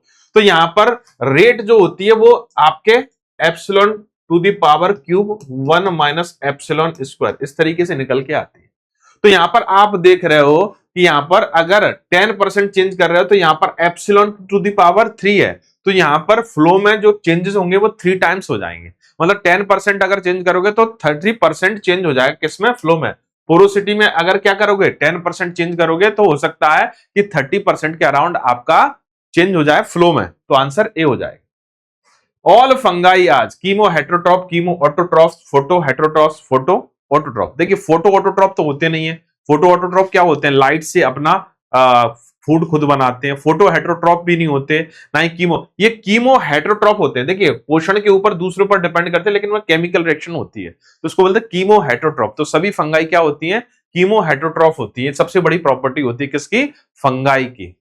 उसके बाद देखें drying of blood plasma and enzyme based on the preparation is carried out. Blood plasma, blood product, जो blood product होते हैं वो high temperature पर खराब हो जाएंगे। जितने भी हम ड्राइंग प्रोसेस करते हैं उसमें क्या करते हैं, हम टेम्परेचर यूज करते हैं, हाई टेम्परेचर यूज किया जाता है। तो ब्लड प्रोडक्ट हीट सेंसिटिव होते हैं, थर्मल सेंसिटिव होते हैं, तो ये खराब हो सकते हैं। तो इसके लिए आप यहां पर एक ऐसी प्रिपरेशन यूज करोगे कि यहां पर आपका टेम्परेचर यूज नहीं करते। Vacuum drawing, fluidised bed drawing और टनल ड्राइंग, इन सब में टेम्परेचर यूज करते हैं। लेकिन लाइफलाइजेशन क्या होता है, लो टेम्परेचर पर हम लोग यूज करते हैं इसको। इसको बोलते हैं हम फ्रीज ड्राइंग। क्या बोलते हैं दोस्तों, फ्रीज ड्राइंग। तो मतलब यहां पर आप इस मेथड से आप इन प्रोडक्ट्स को क्या कर सकते हो, इन प्रोडक्ट्स को आप क्या कर सकते हो दोस्तों, लाइफ आपकी ड्राइंग कर सकते हो। All are viral vaccine except mumps, poliomyelitis, rabies. तो डिजीज पहचान लीजिए आपका, ये बॉर्डेटेला पर्ट्यूसिस बैक्टीरियल डिसीज है, मम्स वायरल डिसीज है, पोलियोमाइलिटिस वायरल डिसीज है, रेबीज वायरल डिसीज है। तो पर्ट्यूटिस कौन सी है, बैक्टीरियल वैक्सीन होती है, नॉट वायरल वैक्सीन। ये क्या होती है दोस्तों, बैक्टीरियल वैक्सीन। तो आंसर क्या हो जाएगा यहां पर, A is the right answer. Okay, चलिए, which of the following is a anaerobic media. Anaerobic media कौन सा होता है, सोयाबीन केसिन डाइजेस्ट मीडिया, ठीक है ना, fluid thioglycolate media, eosin methylene blue agar media, या मैनिटोल सॉल्ट अगर मीडिया। तो दोस्तों याद रखना कौन एनारोबिक के लिए होता है, कौन एरोबिक के लिए होता है। तो सब फ्रूट थायोग्लाइकोलेट मीडिया जो होता है वो एनारोबिक मीडिया की तरह यूज करते हैं, एनारोबिक बैक्टीरिया के डेवलपमेंट के लिए आप यूज करते हो as a media. Live attenuated vaccine are better immunising agent because, live attenuated vaccine जो होती है वो किल्ड वैक्सीन से बेटर होती है। कारण क्या होता है, live attenuated vaccine require multiple dose, जी नहीं, बिल्कुल गलत। Live attenuated vaccine can be given to immuno compromise patient, immuno compromise patient को तो कोई भी नहीं दी जा सकती। तो ऑल तो आंसर होगा नहीं, इसलिए आंसर क्या हो जाएगा, C. Replication of organism in live attenuated vaccine increase the stimulation of immune system and lower dose is often required. तो बॉडी में आपने एटोनेटेड, या एटोनेटेड जो होता है मरणासन टाइप का माइक्रो ऑर्गेनिज्म आपने बॉडी में भेजा, और बॉडी में पहुंचने के बाद वो खुद मल्टीप्लाई, हालांकि उसकी पैथोजेनिसिटी खत्म हो जाती है, विरुलेंस खत्म हो जाती है, लेकिन एंटीजेनिसिटी मेंटेन रहती है। तो यहां पर आंसर क्या हो जाएगा दोस्तों, सी आंसर हो जाएगा आपका। A drug is 55% bound to plasma protein. The concentration of drug in patient body after 10 hours was found to be 20 mg per liter. The apparent volume distribution was found to be 0.6 kg per liter for an 80 kg patient. What is the total amount of drug present in the body after 10 hours? बहुत simple question है, इसमें 960 mg का answer आएगा। चलिए कैसे आएगा इसको calculate करते हैं, दो स्टेप में इसको कंप्लीट करना है। सबसे पहले टोटल वॉल्यूम ऑफ डिस्ट्रीब्यूशन निकालना है, ठीक है। वॉल्यूम ऑफ डिस्ट्रीब्यूशन जो था 0.6 लीटर पर केजी था, तो 80 लीटर के हिसाब से कितना हो जाएगा, 48 लीटर। अब उसके बाद total amount of drug in the body आपने निकालना है, ठीक है। तो total amount of the drug body आपने निकालना है। इसके लिए क्या करना पड़ेगा, अपना amount equal to C equal to total volume of distribution. C कितना है आपका, देखिए VD equal to X upon C, ये वाला फॉर्मूला था ना, ठीक है। टोटल अमाउंट ये निकालना है, ठीक है। तो डोज कितना, वीडी मल्टीप्लाई सी हो जाएगा, ठीक है ना। आपका वॉल्यूम डिस्ट्रीब्यूशन कितना 48 लीटर, डोज कितना 20 mg पर लीटर, तो ये टोटल कैलकुलेट हो गया 960 mg। अब इसमें प्रोटीन बाइंडिंग का, हाफ लाइफ का, उन सब का दिया हुआ कोई मतलब नहीं है। कंफ्यूज करने के लिए आपको यहां पर दो ही चीजों को यूज करना, वॉल्यूम ऑफ डिस्ट्रीब्यूशन का और drug concentration, plasma drug concentration.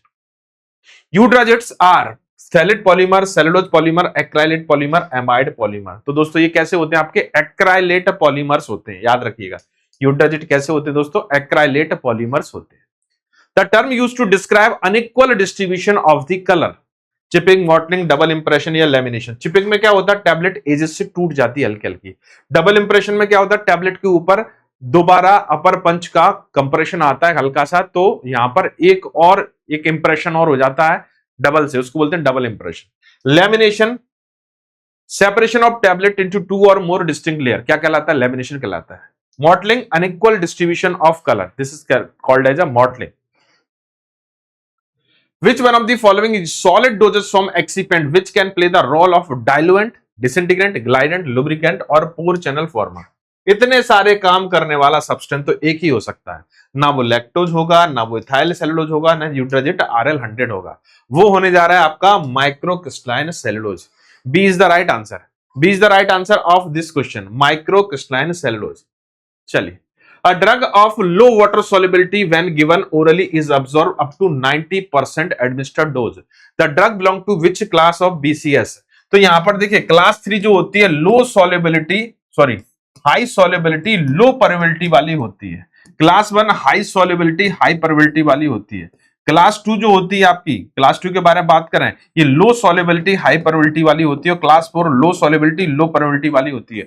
तो क्लास 2 में अगर जाएं, देखिए इसको कवर कर रहा है लो वाटर सॉल्युबिलिटी और बेटर परमेबिलिटी, तो आंसर क्या हो जाएगा यहां पर, सी आंसर हो जाएगा। Correct answer is C.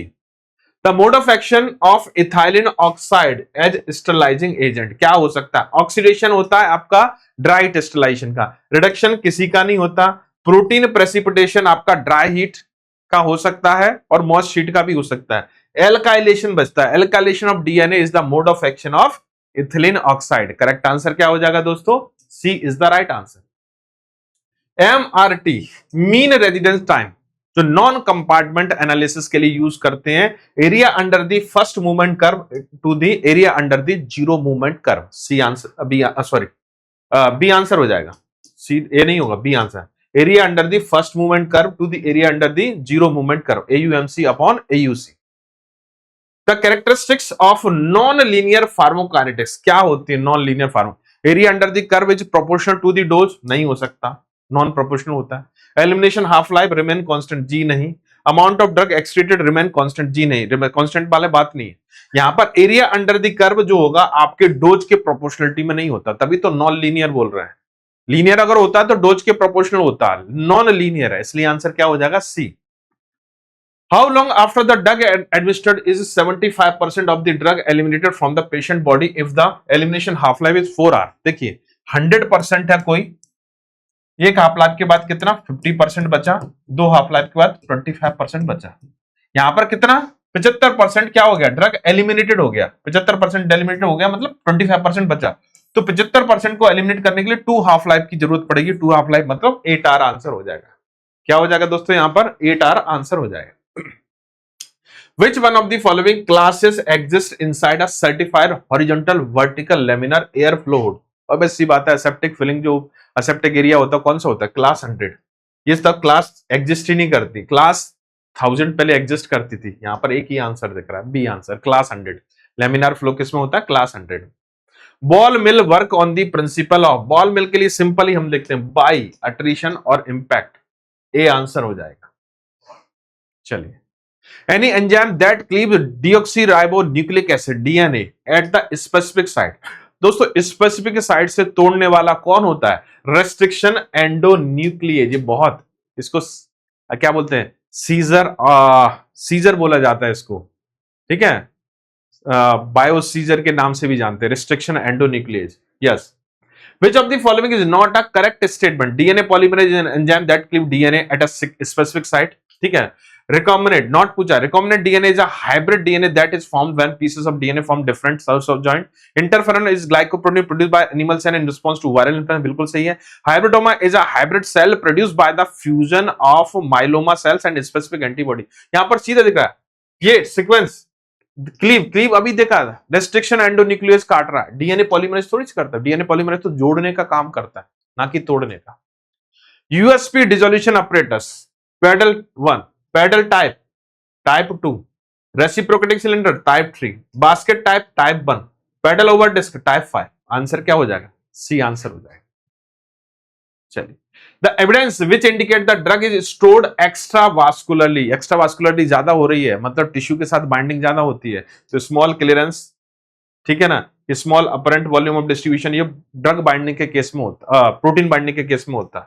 Large apparent volume of distribution, क्योंकि क्लियरेंस पर कोई इतना ज्यादा इंपैक्ट नहीं होता, लेकिन हाँ वॉल्यूम डिस्ट्रीब्यूशन बढ़ना, ये बता रहा है कि वॉल्यूम डिस्ट्रीब्यूशन बढ़ा हुआ आपको दिख रहा है।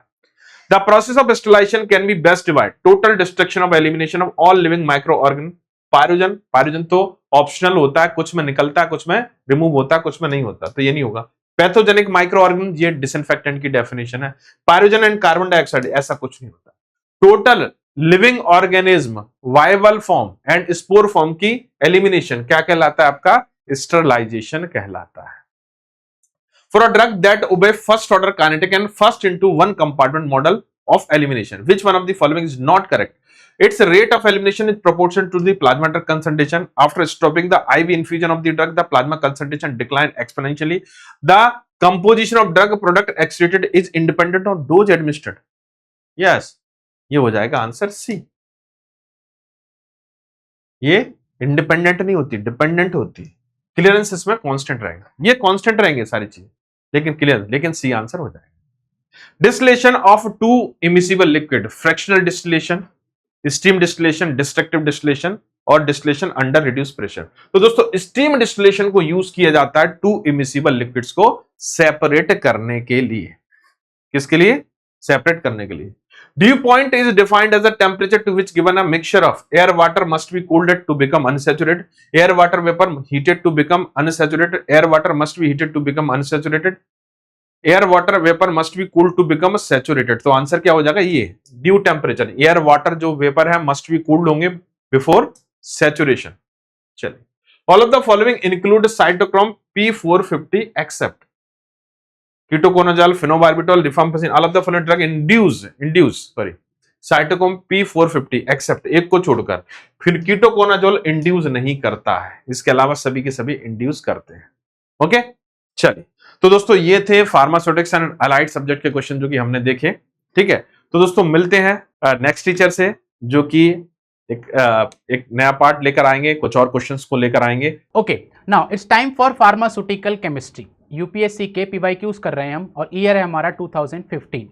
अब देखते हैं हम लोग फार्मास्यूटिकल केमिस्ट्री के अंदर क्या क्या आपसे क्वेश्चंस पूछे गए थे। पहला क्वेश्चन है, which one of the following functional groups is most susceptible to hydrolysis. Hydrolysis के लिए इनमें से कौन सा फंक्शनल ग्रुप ऐसा है जो सबसे ज्यादा ससेप्टेबल है? अगर मैं आपसे बात करूं इस वर्ड की, हाइड्रोलिसिस, हाइड्रोलिसिस मतलब break down of ester, break down of esters in presence of water.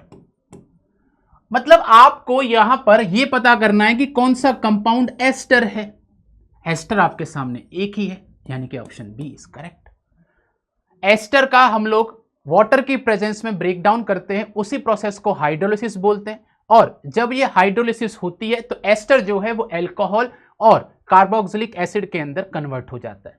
वहीं अगर इस रिएक्शन का उल्टा कराएं, कार्बोक्सिलिक एसिड प्लस अल्कोहल को मिला के जो कंपाउंड बनता है वो एस्टर होता है, और उस प्रोसेस को हम एस्टेरिफिकेशन बोलते हैं।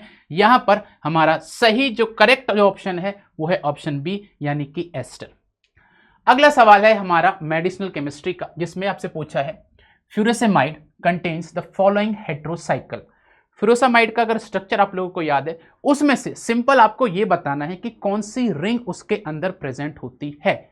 और यहाँ पे आपको नाम से भी समझ में आ रहा होगा, आपने नाम से भी इसको पकड़ा होगा कि फ्यूरासेमाइड के अंदर फ्यूरान रिंग प्रेजेंट होती है। आपको मैक्सिमम क्वेश्चंस जो मिलेंगे, अभी तक आपने अगर 2019 के पीवाईक्यूज भी किए होंगे, तो आपको एक चीज़ समझ में आ रही होगी कि मेडिसिनल केमिस्ट्री के क्वेश्चंस मैक्सिममली स्ट्रक्चर के अंदर कौन सा न्यूक्लियस प्रेजेंट है उससे आते हैं। और यहाँ पर सही ऑप्शन क्या है? Option A is correct. अगर मैं आपको स्ट्रक्चर दिखाऊं तो ये कुछ इस तरीके का स्ट्रक्चर होता है, और ये 5 membered oxygen hetero atom containing ring जो होती है उसको हम फ्यूरान रिंग बोलते हैं। ये उसका स्ट्रक्चर है आप लोगों के सामने, राइट।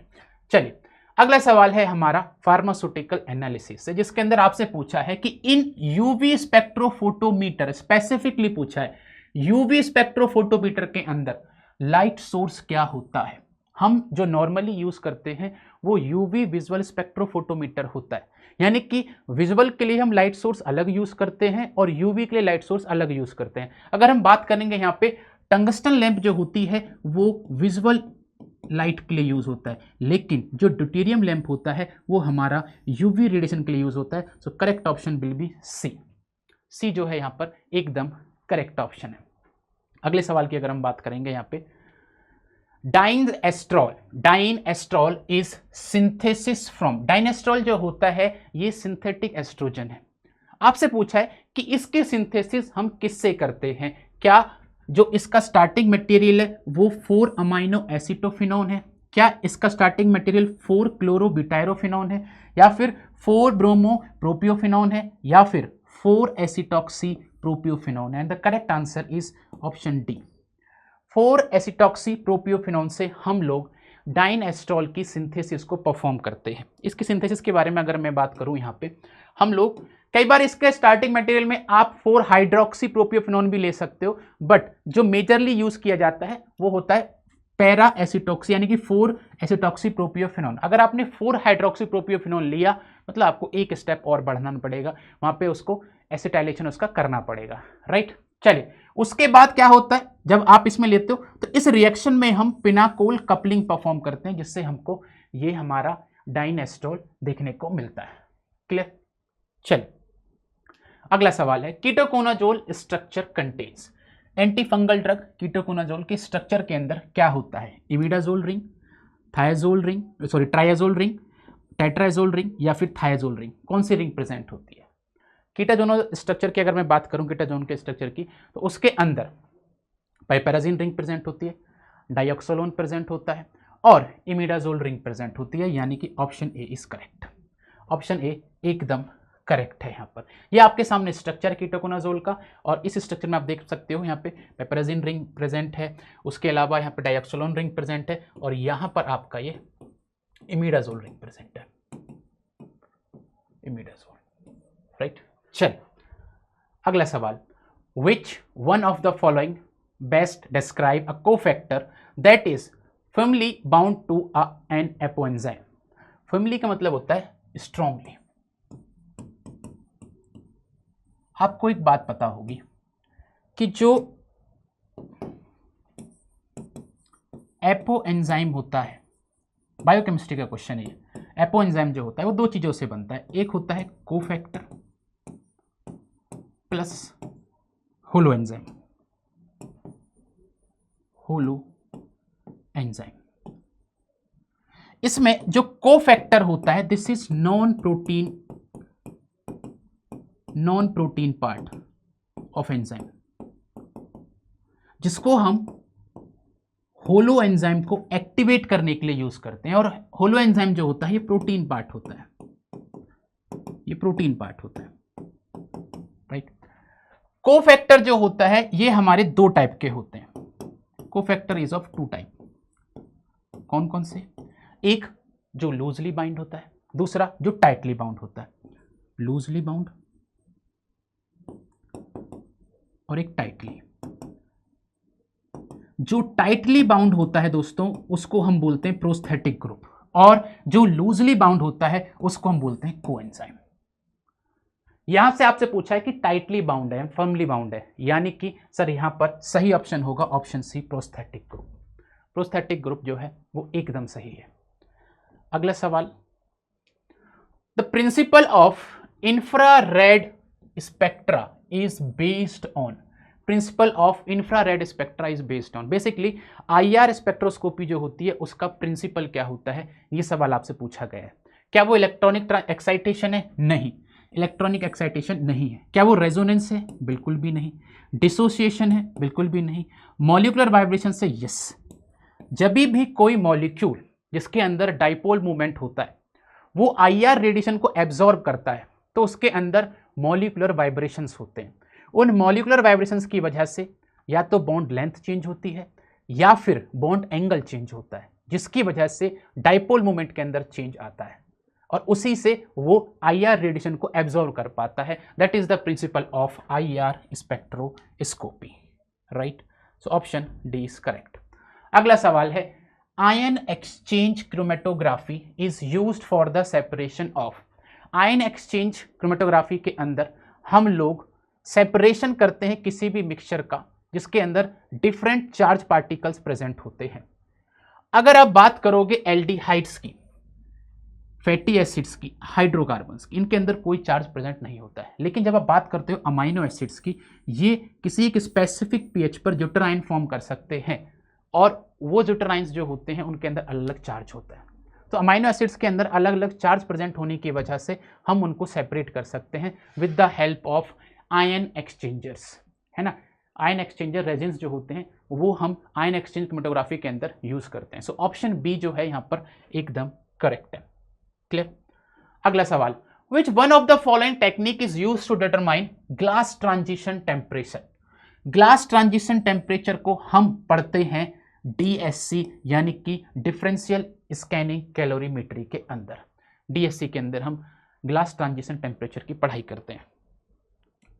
अगला सवाल है आपका, in which one among the following is pteridine ring system present. Pteridine ring जो होती है ये दो हेट्रोसाइकिल से मिलकर बनता है। कौन कौन से होते हैं सर? एक होता है पायरिमिडीन और एक होता है यहां पे पायरिडीन। इन दोनों रिंग सिस्टम से मिलकर बनता है टेरिडीन। और ये जो सिस्टम है ये प्रेजेंट होता है हमारे फोलिक एसिड के अंदर। आप चाहो तो यहां पे देख सकते हो इस स्ट्रक्चर के अंदर, है ना। यहां पे मैंने क्या लिख दिया? पायरिडीन लिखा ना, इसको नहीं, पायराजीन, माफी चाहता हूं, पायराजीन not pyridine, पायराजीन, पायराजीन। And this system is present in folic acid. Folic acid के अंदर प्रेजेंट है, राइट। चल, ये इसका स्ट्रक्चर गिवन है। Purine ring system is a fusion of, purine ring system जो होता है it is a fusion of pyrimidine और इमिडाजोल, है ना। ये कैसे प्रेजेंट होता है? कुछ इस तरीके से।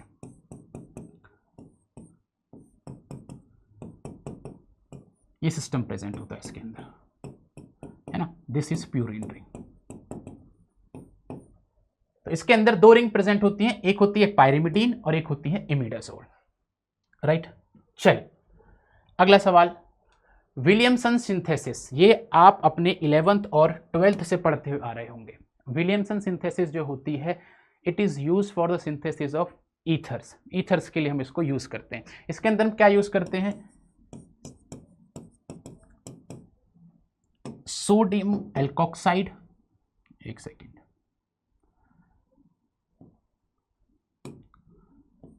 Sodium alkoxide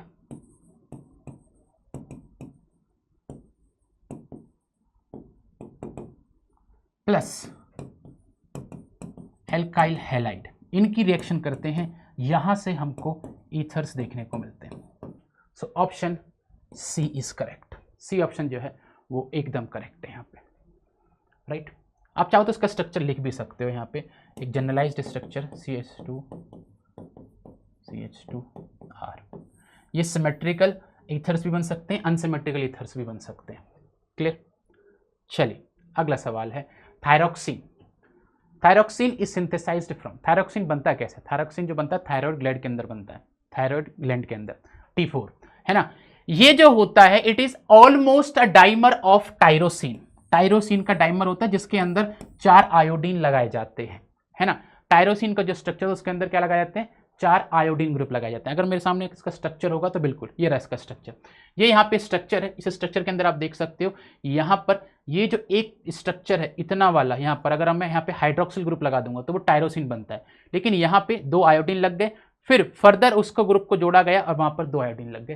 this is the structure of thyroxine. Clear. अगला, in quantitative TLC. Quantitative TLC मतलब they are talking about HPTLC। Qualitative TLC जो नॉर्मल टीएलसी हम लोग परफॉर्म करते हैं, क्वांटिटेटिव टीएलसी मतलब HPTLC। उसके अंदर स्पेसिफिकली बोला है अगर आपके पास रेडियो एक्टिव मटेरियल है तो उसको आप इनमें से किससे स्टडी कर सकते हो? ग्रेविमीटर से? नो। जीजर काउंटर यानी कि जीजर मुलर काउंटर, और आपने पढ़ा होगा जीजर मुलर काउंटर जो होता है वो रेडियो आइसोटोप्स जो होते हैं उनकी एक्टिविटी को मेजर करने के लिए यूज किया जाता है। तो यानी कि सर यहां पर जो करेक्ट ऑप्शन होगा वो होगा बी। लेकिन अगर मैं बात करूं नॉर्मल HPTLC जो होता है वो उसके अंदर जो डिटेक्टर काम करता है वो डेंसिटोमीटर के बेस्ड पर काम करता है, राइट। तो यहां पर क्योंकि रेडियो एक्टिव मटेरियल बोला है तो ऑप्शन बी जो होगा वो यहां पे एकदम करेक्ट होगा। नॉर्मली जो हम HPTLC यूज करते हैं उसके अंदर डेंसिटोमीटर यूज होता है। तो यहां पर सही ऑप्शन क्या है? ऑप्शन बी, है ना। चलिए ये यहां पे गलत किया हुआ है, इसको ये नहीं होगा, ये सही आंसर होगा, ऑप्शन बी जो है करेक्ट है। क्लियर। सो आज की इस सीरीज में दोस्तों इतना ही। आई होप आप इन PYQ से बहुत कुछ सीख रहे होंगे, प्लस आपकी प्रैक्टिस जो है वो भी अच्छे से हो रही होगी।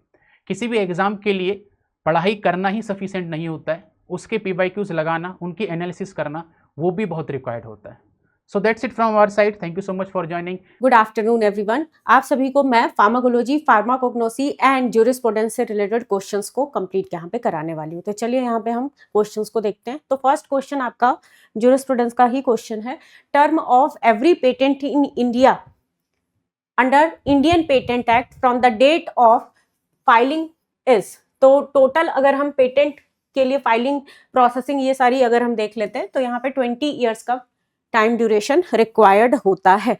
ठीक है, प्रोडक्ट और प्रोसेस के लिए अगर बात करें तो 20 ईयर्स का रिक्वायरमेंट होता है।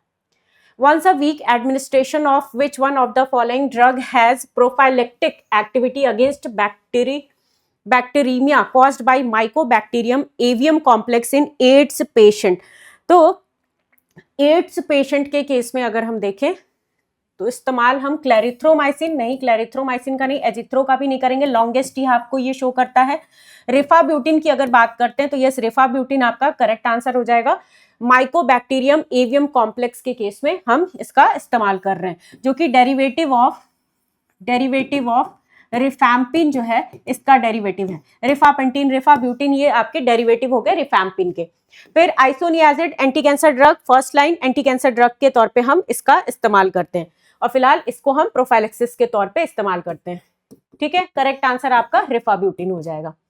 नेक्स्ट है which one of the following antibacterial drug will remain in body for longest duration after single dose administration. तो लॉन्गेस्ट ड्यूरेशन की अगर हम बात करते हैं तो यहाँ पे जो ऑप्शन दिखाई दे रहा है बेंजाथीन पेनिसिलिन की अगर बात करेंगे, नो, ये नहीं हो जाएगा आपका। Ethambutol first line anti tubercular drug हो गया, ये भी नहीं है। एजिथ्रोमाइसिन की अगर हम बात करते हैं तो 68 आवर्स, टी हाफ इसका काफी हाई है तो ये ध्यान दीजिएगा, 68 आवर्स हो गया। और केनामाइसिन के केस में भी लॉन्गर टी हाफ देखने को नहीं मिल रहा है, सिंगल डोज दिया और इसके केस में अगर हम देखेंगे तो 68। एजिथ्रो सबसे अराउंड 68 आवर्स जो है टर्मिनल हाफ लाइफ की अगर बात करते हैं तो वो है आपका 68 आवर्स हो जाएगा। ठीक है, तो azithromycin is the right answer. Next question है which one of the following is not effective. यहाँ पे अगेन ध्यान दीजिएगा, नॉट इफेक्टिव मेंशन किया गया है। तो not effective in the treatment of anaerobic infection, तो इनमें से कौन सा इफेक्टिव नहीं है ये आपको बताना है। तो क्लिंडामाइसिन, क्या इसका इस्तेमाल देखा जाए तो एनारोबिक के केस में हम करते हैं। एरिथ्रोमाइसिन, मेट्रोनिडाजोल और क्लोरामफेनिकॉल। तो क्लोरामफेनिकॉल की अगर हम बात करते हैं तो एनारोबिक की कंडीशन में हम इस्तेमाल करेंगे। मेट्रो के केस में बात करें तो एनारोबिक की कंडीशन में हम इस्तेमाल करते हैं, एंटी अमीबिक कैटेगरी की ड्रग है। लेकिन वहीं पे अगर हम एरिथ्रोमाइसिन की बात करें तो not effective in the treatment of anaerobic infection में अपने को देखने को मिलेगा। ठीक है, चलिए next question, which one of the following drug is not used in the treatment of MAC complex। तो MAC complex में हमने रिफाब्यूटिन तो देखा था, इथाम्ब्यूटॉल का भी इस्तेमाल कर लेंगे एंड INH का भी इस्तेमाल कर लेते हैं। लेकिन वहीं पे रॉक्सिथ्रोमाइसिन जो दिया हुआ है, रॉक्सिथ्रोमाइसिन आपका नहीं इस्तेमाल किया जाएगा फॉर माइकोबैक्टीरियम एवियम कॉम्प्लेक्स के केस में। ठीक है, ओके, इसको थोड़ा करेक्ट कीजिए। Roxithro is the correct answer. INH का हम इस्तेमाल कर लेते हैं भाई मैक कॉम्प्लेक्स के केस में। ठीक है, ये आपके ऑप्शंस करेक्ट है। नेक्स्ट है कीटोकोनाजोल स्ट्रक्चर कंटेंट। कीटोकोनाजोल तो ये आपका एंटी फंगल क्लास की ड्रग है और जैसे ही हम क्लासिफिकेशन देखते हैं तो क्लासिफिकेशन में क्या आ जाता है, इमिडाजोल कैटेगरी की ड्रग अगर है, इमिडाजोल रिंग प्रेजेंट होता है। ठीक है, इमिडाजोल हो गया, इमिडाजोल रिंग प्रेजेंट होता है। फ्लूकोनाजोल, इट्राकोनाजोल, अजोल कैटेगरी की ड्रग्स की अगर हम बात करते हैं तो फ्लूकोनाजोल, इट्राकोनाजोल, ये हो गई। ठीक है, तो डायरेक्टली क्लासिफिकेशन से ही क्वेश्चन है, इमिडाजोल रिंग आपका कंटेन करता है। Okay, next question, triazole, tetra, इन सब की अगर हम बात करते हैं तो ये आपके again these are anti fungal class की ही ड्रग्स के बारे में हम यहाँ पे देख रहे हैं। Blood and blood products are govern by which schedule of the Drug and Cosmetic Act 1940। तो यहाँ पे ब्लड प्रोडक्ट्स की अगर हम बात करते हैं तो इसको हम शेड्यूल सी के अंदर में रखते हैं, ठीक है। वहीं पे शेड्यूल एफ की अगर बात करोगे आप, तो शेड्यूल एफ जो होता है ये स्पेसिफिकली शेड्यूल एफ की अगर आप बात करोगे तो ब्लड बैंक इनसे रिलेटेड हो जाएगा, ठीक है। शेड्यूल एफ जो होता है आपका फॉर ब्लड बैंक के लिए हो गया। एफ जो होता है दैट वन इज ये आपका ऑप्थेल्मिक हो गया, ठीक है, ऑप्थेल्मिक के लिए हो जाता है, करेक्ट। तो करेक्ट आंसर यहां पे क्या है, शेड्यूल सी, है ना। यहां पे क्या आ जाएगा आपका correct option, blood product govern by which schedule, ठीक है। तो कंप्लीट यहाँ पे हमने ब्लड बैंक के बारे में देख लिया, और सी से हमने याद रखा भाई कि सी जो है आपका ब्लड और ब्लड प्रोडक्ट्स के लिए हो जाता है। फिर जीएमपी के लिए ये हो गया, और एक्स जो है स्पेशल कॉशन के लिए हो जाता है, ठीक है। स्पेशल कॉशन हैबिट फॉर्मिंग जो ड्रग्स होती है उनके लिए हो गया। ये आपके गुड मैन्युफैक्चरिंग प्रैक्टिसेस के लिए शेड्यूल एम हो जाता है। नेक्स्ट आ जाते हैं वायरल वैक्सीन्स एक्सेप्ट लिखा है, तो इनमें से वायरल वैक्सीन्स अगर आप देखो तो पर्ट्यूसिस वायरल नहीं है। मम्स हो गया, पोलियोमाइलाइटिस हो गया और रेबीज हो गए। बेटा ये सारे के सारे मैंने आपको एग्जांपल्स और क्लासिफिकेशन भी पढ़ा रखे हैं फार्माकोलॉजी के अंदर, ये आपके वायरल में आ जाते हैं, ठीक है। और यहीं पे बैक्टीरियल की अगर हम बात करते हैं तो आपका बॉर्डेला पर्ट्यूसिस, ये इससे बेसिकली बैक्टीरियल, ये आपका बैक्टीरियम हो गया बॉर्डेला पर्ट्यूसिस से, क्लियर है। तो this one is the correct answer. Live attenuated vaccines are better immunising agent because, चलिए अगेन इम्यूनोफार्माकोलॉजी का क्वेश्चन आ गया फर्दर। तो लाइव एटेन्यूटेड में क्या बताया था कि बूस्टर डोज की रिक्वायरमेंट नहीं पड़ेगी। इसके लिए मैंने आपको ऑप्शंस भी बताया था कि क्या हो सकता है कि कोविशील्ड का एग्जांपल एंड कोवैक्सीन लिया था। तो कोविशील्ड के केस में बूस्टर डोज की रिक्वायरमेंट नहीं है। हाँ, ये मैटर जरूर करता है कि जो आपका लाइव होगा एटीन्यूटेड की जब हम बात करते हैं तो इनके एडीआर हाई होंगे, बट इम्यूनिटी काफी इनकी स्ट्रांग रहेगी, ठीक है। यहां पे अगर हम बूस्टर डोज की बात करें तो लाइव के केस में बूस्टर डोज की रिक्वायरमेंट नहीं पड़ेगी, ठीक है। तो replication of organism in a live attenuated, तो ये आपका करेक्ट आंसर हो जाएगा। Vaccine increase the stimulation of immune system and lower dose is often required, तभी अपने को बूस्टर डोज नहीं चाहिए। नेक्स्ट आ जाओ क्वेश्चन की तरफ। In case of clinical trial injury who decide the quantum of compensation, कौन डिसाइड करेगा किसी भी तरीके की क्लिनिकल ट्रायल इंजरी हुई है तो क्या स्पॉन्सर की रिस्पॉन्सिबिलिटी होती है? No. Investigator? No. Licensing authority? Definitely licensing authority की ही रिस्पॉन्सिबिलिटी होती है। DCGI, drug controller general of India, DCGI की अगर हम बात करते हैं तो ये आपके जवाबदेही इनकी हो जाती है। लाइसेंसिंग अथॉरिटीज जो हैं क्लिनिकल ट्रायल इंजरी, डेथ जो भी होगा ये ही मैनेज करेंगे, कंपनसेट करेंगे, ठीक है। मेडिकल सुपरिटेंडेंट, इनकी भी कोई जिम्मेदारी नहीं बनती है भाई, क्लियर। तो सारा फाइनेंशियल बर्डन जो भी है अकॉर्डिंग टू क्लिनिकल ट्रायल्स, मतलब शेड्यूल वाई, तो ये आपके डीसीजीआई ही मैनेज करेंगे।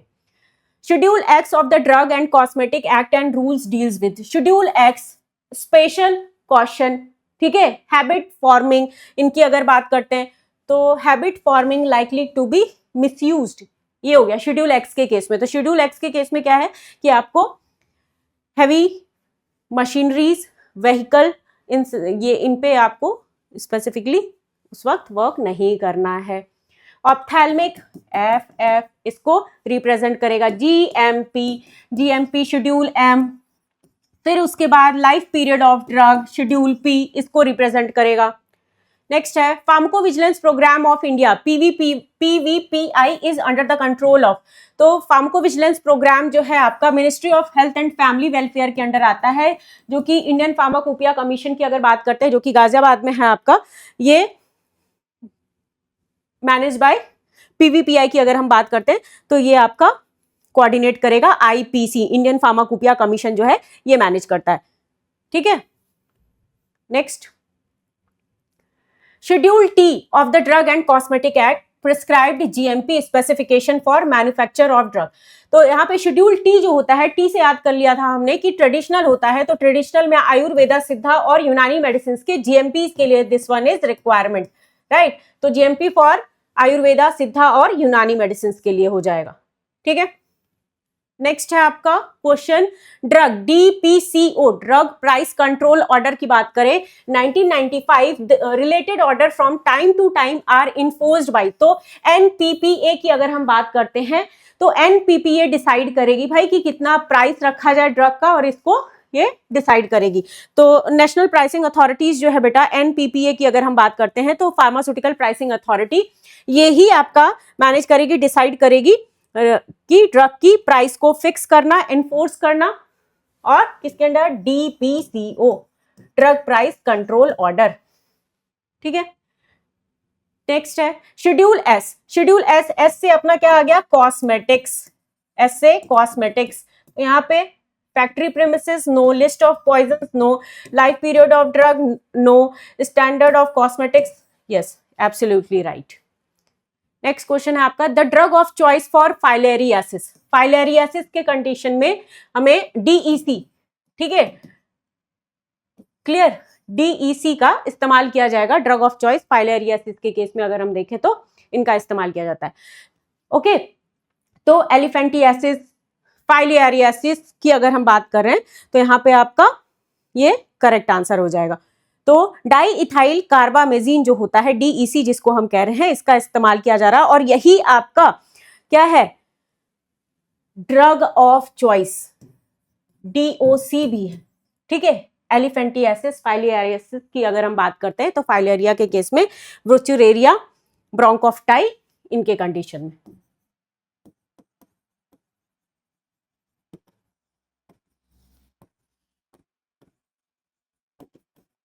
ठीक है, done, okay. Next, clinical trial for the import manufacture of new drug are to be carried out. तो क्लिनिकल ट्रायल्स की अगर बात करें तो ये आपका शेड्यूल वाई जो है, ये फॉर क्लिनिकल ट्रायल्स के लिए होता है, ठीक है, करेक्ट है। तो शेड्यूल वाई हो गया ये। दिस वन इज जीएमपी, ये आपका गुड मैन्युफैक्चरिंग प्रैक्टिसेस के लिए आपके ये हो गए। सी सीवर की अगर बात करते हैं तो ये बायोलॉजिकल्स को कवर कर रहे हैं आपके। नेक्स्ट, यूजीसी गाइडलाइंस, यूजीसी आपका क्या करेगी, यूनिवर्सिटीज को एफिलिएशन चाहिए तो यूजीसी, एआईसीटी, ये आपके वर्क करते हैं। नेक्स्ट है, which one of the following treatment should be instituted immediately in a child presenting to medical emergency with severe acute lead poisoning with sign and symptoms of encephalopathy। Encephalopathy की अगर हम बात करते हैं तो सक्सीमर, पेनिसिलामिन, फिर आपका डेफोरक्सामिन और कैल्शियम डाइसोडियम ईडीटीए। तो यहाँ पे स्पेशली आपको जब बच्चों के केस में, पीडिया के केस में आपको बताया था कि हम किसका इस्तेमाल करेंगे, तो पीडिया के केस में वी आर यूजिंग कैल्शियम, ठीक है, डाइसोडियम ईडीटीए का इस्तेमाल किया जाएगा। यहाँ पे पीडिया के केस में मेंशन किया है, चाइल्ड प्रेजेंटिंग, ठीक है। इसके अलावा सक्सीमर, पेनिसिलामिन, डेस्पेरोक्सामिन, इनकी अगर हम बात करते हैं तो ये आपका आयरन पॉइजनिंग के लिए हो गया, ठीक है, आयरन पॉइजनिंग के केस में हम इस्तेमाल करते हैं। अच्छा, इसके अलावा भी हम क्या इस्तेमाल कर सकते थे, तो यहाँ पे पहला तो यही हो गया। इसके अलावा अगर आप देखोगे तो बाल भी हम इस्तेमाल कर सकते थे। ब्रिटिश एंटीमनी लिविसाइड की अगर बात करते हैं,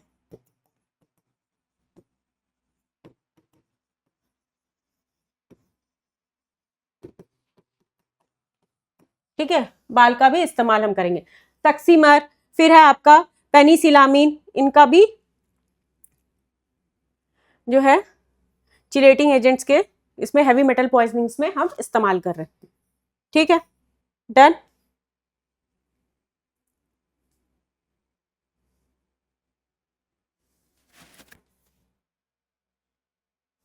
drag and drop reagent is employed for the identification of. तो ड्रैग एंड ड्रॉप एल्केलॉइड्स के केस में हम इस्तेमाल कर रहे हैं भाई। तो एल्केलॉइड्स, ड्रैग एंड ड्रॉप ये हो गया, ठीक है। तो big dragon fruit, bismuth iodide का हम यहाँ पे इस्तेमाल कर रहे हैं।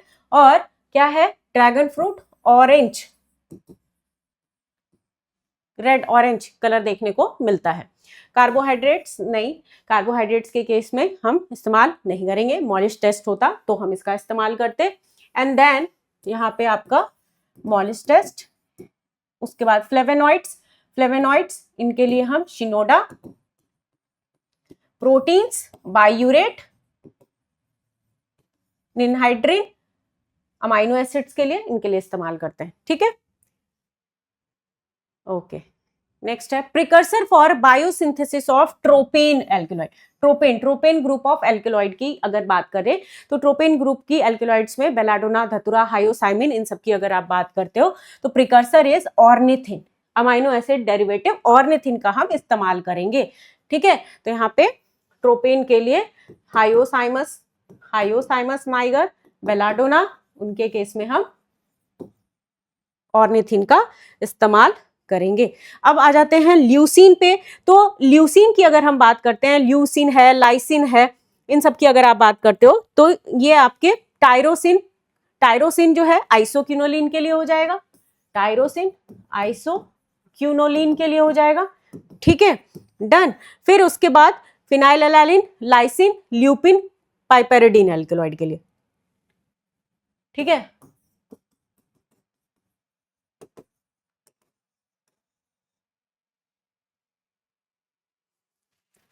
Next, for the eradication of Plasmodium vivax malaria which one of the following drug is used. तो प्लाज्मोडियम वाइवेक्स के केस में ड्रग कौन सा, इरेडिकेशन के केस में हम कौन सा ड्रग का इस्तेमाल करेंगे, मेफ्लोक्विन का इस्तेमाल करेंगे, नहीं। इरेडिकेशन की बात करें, रेडिकल क्योर की बात करें तो ऑलवेज एंटी मलेरियल ड्रग के केस में वी आर यूजिंग प्रीमाक्विन का इस्तेमाल करेंगे। जब आपका प्रीमाक्विन नहीं काम कर रहा है तब हम आर्टिमीथर की तरफ मूव ऑन कर जाएंगे। किसी को अगर रिलैप्स हो गया है देन वी आर मूविंग। तो यहाँ पे करेक्ट आंसर क्या हो जाएगा, प्रीमाक्विन इज द करेक्ट आंसर। प्रीमाक्विन है जो कि इरेडिकेशन के केस में हम इस्तेमाल करते हैं। मेफ्लोक्विन, फिर आपका है सल्फाडॉक्सिन, पायरीमेथामीन, इन सब की अगर बात करते हैं तो ये आपके ब्लड स्टेट साइजॉइंट्स को टारगेट करेंगे,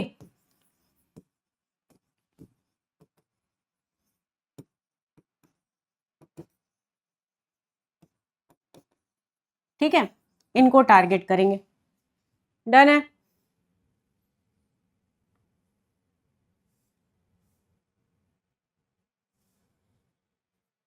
Sulfasalazine is a prodrug is activated in the intestine by bacterial enzyme। तो सल्फासेलाजीन, जब हम सल्फोनामाइड कैटेगरी की ड्रग पढ़ते हैं तो सल्फासेलाजीन का इस्तेमाल हम अल्सर प्रोटेक्टिव के तौर पे हम इसका इस्तेमाल कर रहे हैं, ठीक है, मतलब अल्सर के केस में हम इसका इस्तेमाल कर रहे हैं, ठीक है। तो bye bacterial enzyme, enzyme responsible कौन सा होगा, तो एजो रिडक्टेज एंजाइम का इस्तेमाल हो रहा है, ठीक है। तो सल्फासेलाजीन की अगर बात करते हैं तो ये आपके 5 अमाइनो सैलिसाइलिक एसिड है, correct, 5 amino salicylic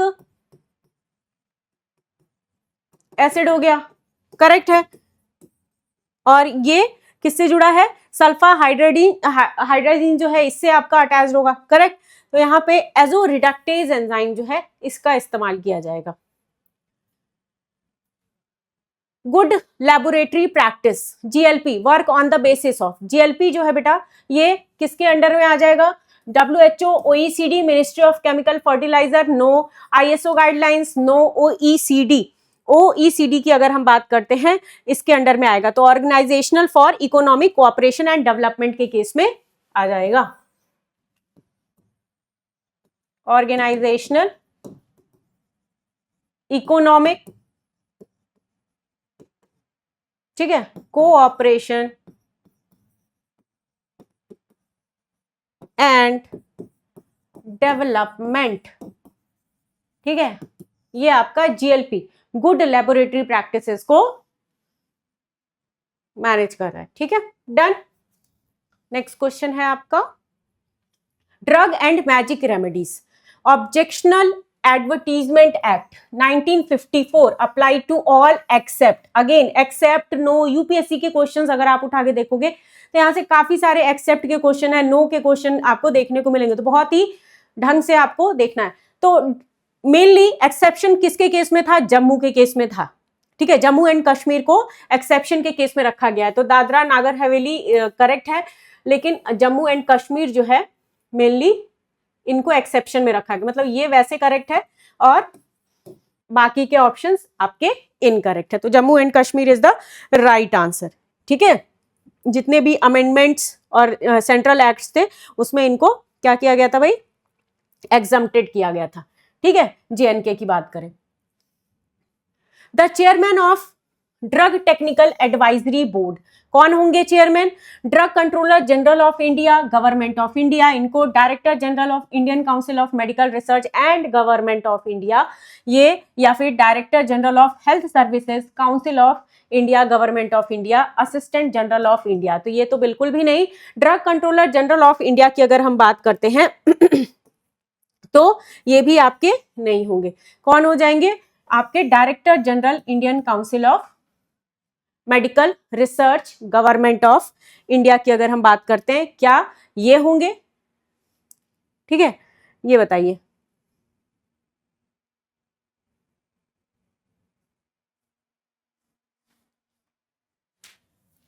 medical research, ठीक है, आईसीएमआर, यहां पे ICMR, Indian council of medical research, क्या ये होंगे?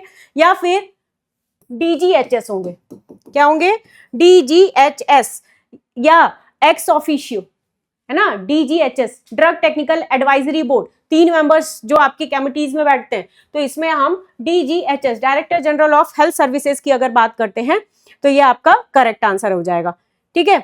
डीसीजीआई, ये आपके मेंबर सेक्रेटरी हो गए, ये आपके मेंबर सेक्रेटरी हो गए,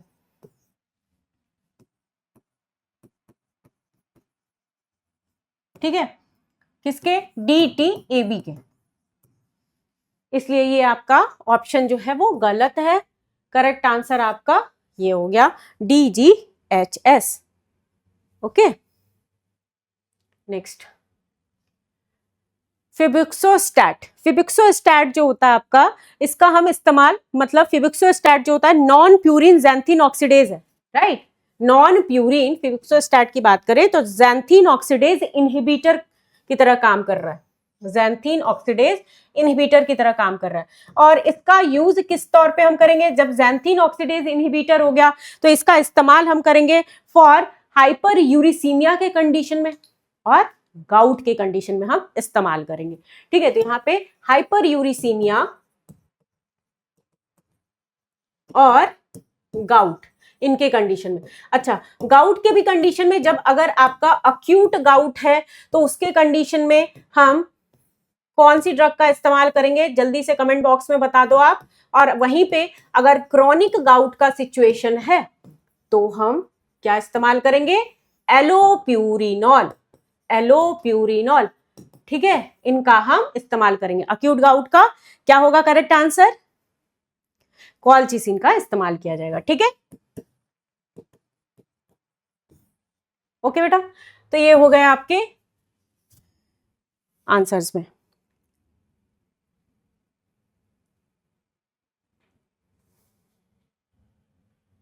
okay, the clinical trial registry in India is maintained by, clinical trial registry कौन मेंटेन करता है? तो इसको आईसीटीआरआई या फिर क्या वर्ल्ड है डब्ल्यूएचओ? नहीं, डब्ल्यूएचओ मैनेज नहीं करेगा भाई। Indian council of medical research, तो यहाँ पे क्लिनिकल ट्रायल से रिलेटेड है तो definitely Indian council of medical research, इनका स्पेशली रोल रहेगा। आईसीएमआर, इनका रोल रहेगा। Institute of clinical research new Delhi की अगर हम बात करते हैं तो इंस्टीट्यूट ऑफ क्लिनिकल रिसर्च को छोड़ के national institute of medical sciences और इन सब की अगर हम बात करते हैं तो इनको छोड़ के मेनली रिस्पॉन्सिबल कौन से होंगे? आपके आईसीएमआर,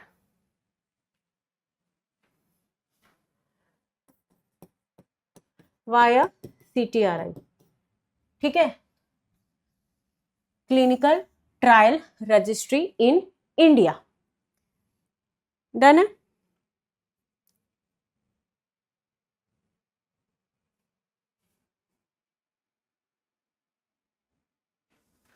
तो अगर हम यहाँ पे CDSCO की बात करें तो CDSCO नहीं इसको मैनेज करेगा कि डायरेक्टली ये आपका क्लिनिकल ट्रायल रजिस्ट्री को मैनेज कर ले। नो, सेल्फ ये मैनेज नहीं करेगा, ठीक है।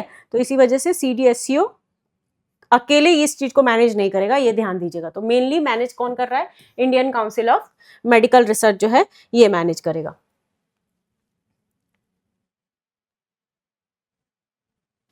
The license to import drug for the purpose of examination and test of analysis is issued on which of the following form? अगर हम import की बात कर रहे हैं तो फॉर्म 11 आपका किसके लिए आ जाता है? फॉर import के लिए आ जाता है, ठीक है। 11 import के लिए आ जाएगा।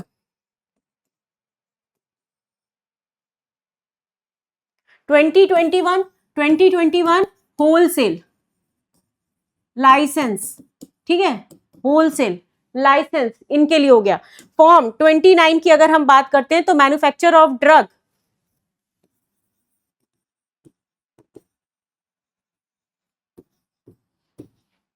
करेक्ट।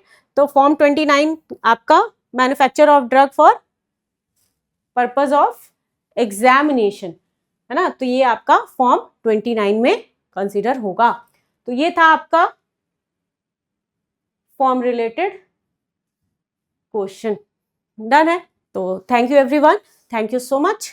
नेक्स्ट सेशन में मुलाकात होगी।